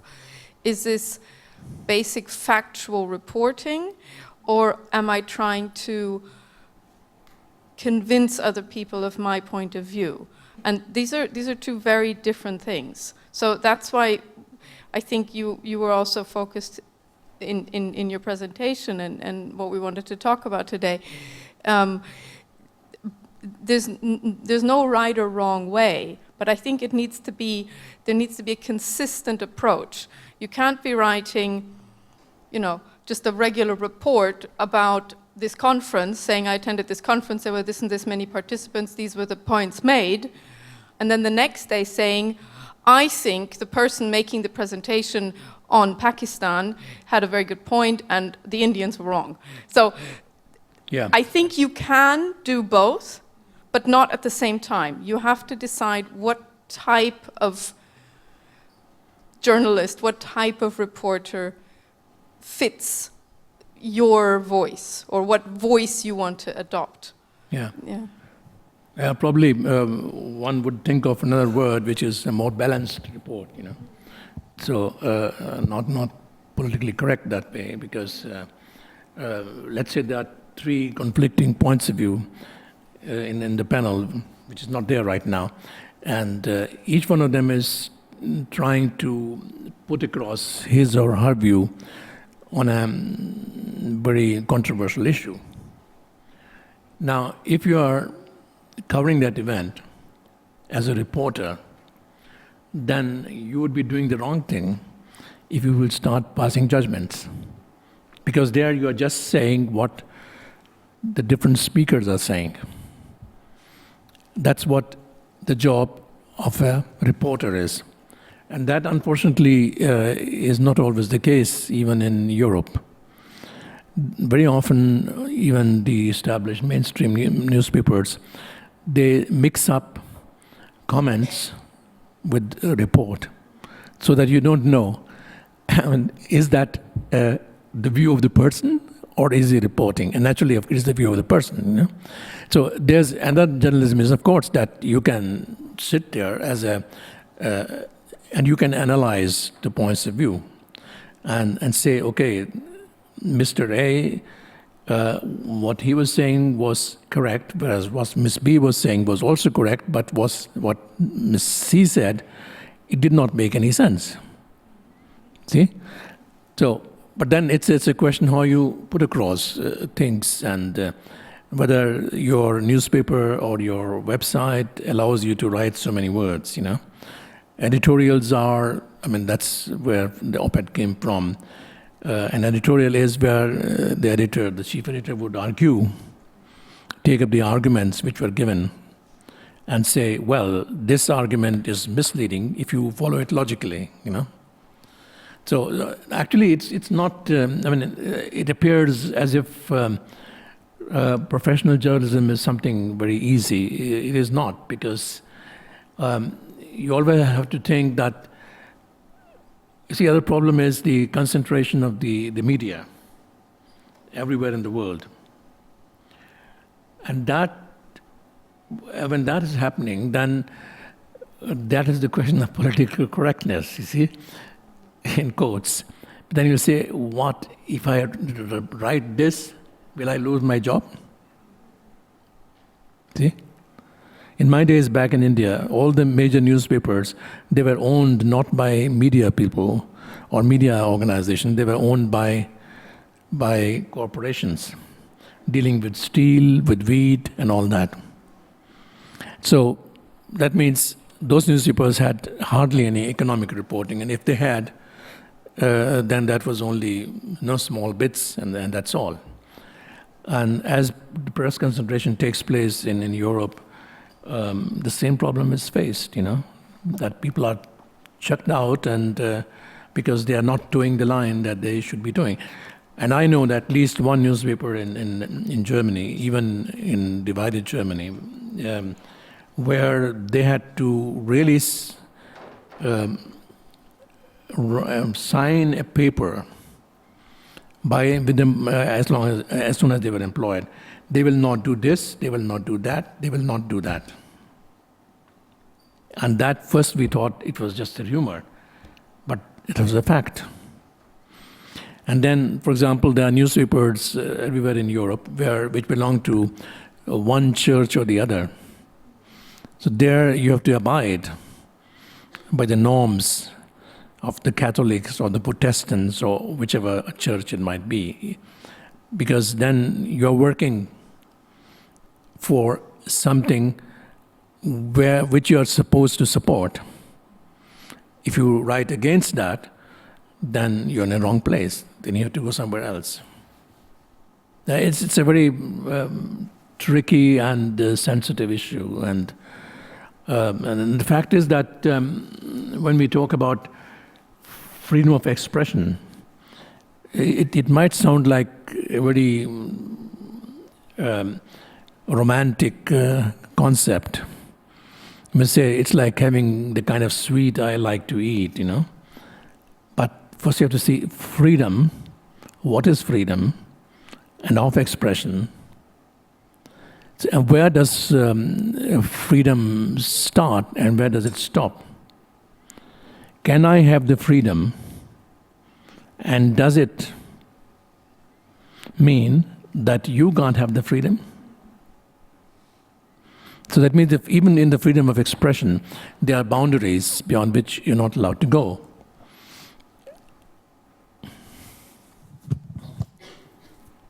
Just to take on from where you started about freedom of expression, you see what's happening in countries like India and even the United States, where you see leaders actually directly using Twitter and social media to reach to audience, and they talk about how media is obstructing or miscommunicating their opinion.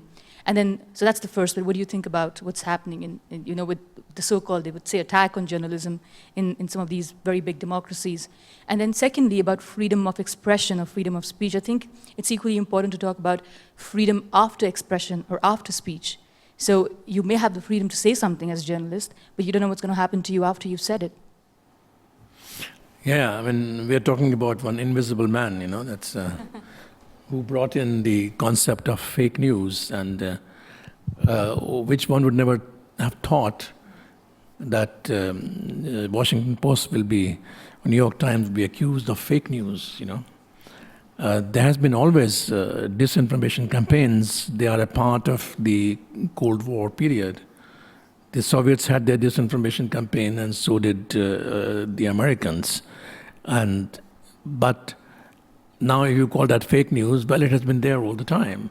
But then to say that professional journalists, they're spreading fake news just because Mr. Donald Trump is the President of the United States and they're not saying what he wants them to say. For me, and I think for many others who have been in this profession of journalism, it was a big shock that things like this can happen in the United States. One would have thought that the freedom of the press is something very untouchable, something sacred. You don't touch that, But that's not the case. And if you really think it over, what happened in the United States, what went wrong? Actually, nothing went wrong except that the majority of the electorate who do not read New York Times and Washington Post and who do not watch the CNN intellectual programs, they are looking at Fox News or whatever other programs exist. So he was, whatever he said, he was saying what other people think. So they said he is our president. So the informed public opinion, and this is the backbone of any genuine democracy in any part of the world. The informed public opinion did not exist except among the elite, you know. And then the elite found itself practically caught by surprise that so many people voted for him, you know. I mean, that was the first election campaign I have been following closely in my lifetime, you know. And I thought that's not possible. When I was a young man back in India, Indira Gandhi was the Prime Minister of India, and she put some of the best and prominent journalists behind the bars. But then, somehow, she realized that she cannot rule. She has to go to the polls again. She was defeated. So that was the first democratic revolution that took place. You know, she declared emergency, and then she herself called the polls, and she was defeated. And then there was a government, the predecessor of Modi, from the same political party, who was in any case much more well-informed and intellectually was a poet and a writer. His government was defeated later on because they promised things to the people. And the people said, you promised us things, we better go back to Indira Gandhi, at least we know who she is, you know. So these things can, of course, happen. And I think that's the basic, that's what democracy generally means. I had a question sort of about writing in response to something and what you choose to write about. So I know during the latest US election, there was a lot of talk about why there was so much media attention given to Trump when he was a candidate that sort of like gave him free press, basically. He was in the news a lot. And I think now, anytime there's a tweet that he gives, all of a sudden it's like a rush to write about that with like nuclear issues, but other issues too. And I just wonder the danger about letting, well, not necessarily just Trump, but a leader like that kind of frame the whole conversation and how you might avoid that. I'm not sure whether I followed the question rightly, and I can just re-say it. So I guess what I'm wondering is when breaking news happens and there's sort of a rush of all these different journalists to write about it, in some cases, do you think that that might be a bad thing if you're giving attention to something negative or letting someone negative kind of frame the discussion? Do you see that as a danger? Maybe I can. I think the question is about who. There's this old understanding of the media telling people what to think, and it's not about the media setting the message, but the media does frame or focus people's attention on what they are thinking about. It's not so much telling them this is right and that's right, but if it's not being discussed in the mainstream media, it's not a topic. And I think Brenna's question goes in this direction. How does one change the focus of public attention?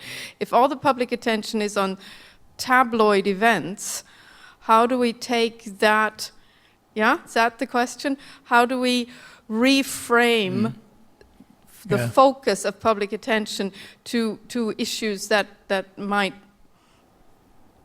be more important in this case? Yeah. I think non-proliferation. this question is very crucial when we talk about freedom of expression and freedom of the press, because freedom of the press does not mean that the mainstream media have a monopoly even on the thinking of the people, you know. That's why in different parts, I mean, first of all, if it is really, in all seriousness, social media, and with certain kind of professionalism, the social media can sort of raise the voice and say what's happening. And why not raise the voice also against the mainstream media? I mean, they are not the sacred cows, you know. And then, on the other hand, there are, of course, alternative media, alternative news agencies, alternative news sources. They can also raise their voice and say, you are not focusing yourself on issues which are of vital concern to the people at large. I mean, we didn't discuss this point until now. Now, many people said in the discussions we had in the last few days in the CTBTO youth groups, I think he was asked, a colleague, what do we tell the American senators that why CTBT is important? And the answer was disarming. He said, if you love yourself, if you love your children, if you love your grandparents, no, that was the logic, then you should go in for the CTBT. No?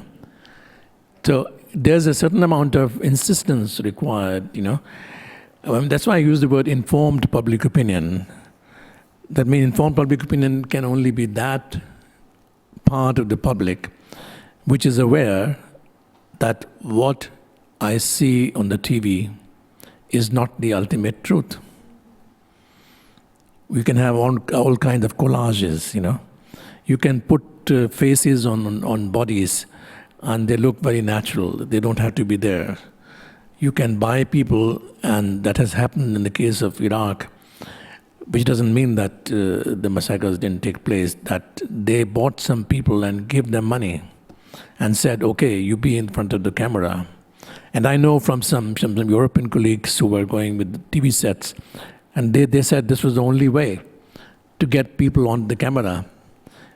Because they said, if I want to say anything and my family has to be there, give me money. So I'm giving you a service, so you pay for it, But that's a different thing than when news is falsified, and that the reality is taken away, far away from reality. So everybody who belongs to the informed public opinion, it is his or her right not to believe everything that is said and not to believe everything that is seen. Otherwise, we'd be lost. So we have to be very much on the alert because we can be misled. Manipulation is, these days, it's very, very easy. Much easier than it was during the Cold War.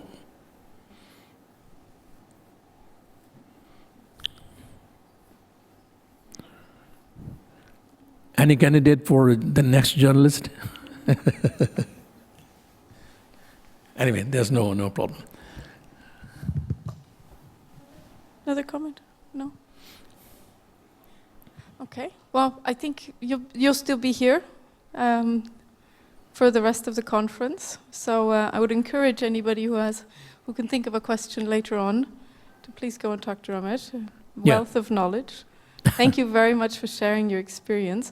I think maybe just to sum up some of the points you made, very valid, is that in a way everybody in this room and in this conference and in the broader world we live in has a responsibility to be critical and to not take everything at face value, and also to participate in the discussion. And I think there are a number of different ways of doing that. You mentioned social media.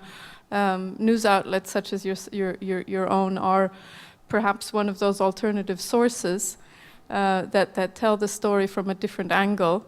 And I would encourage anybody who's presented this conference and who has an interest in journalism to talk to Ramesh on one-on-one to see about getting published, because that's the first step. So thank you, Ramesh. Yeah, thank you very much, all of you. Thank you. Okay. So I'm here till tomorrow, and otherwise Elizabeth has my contact address.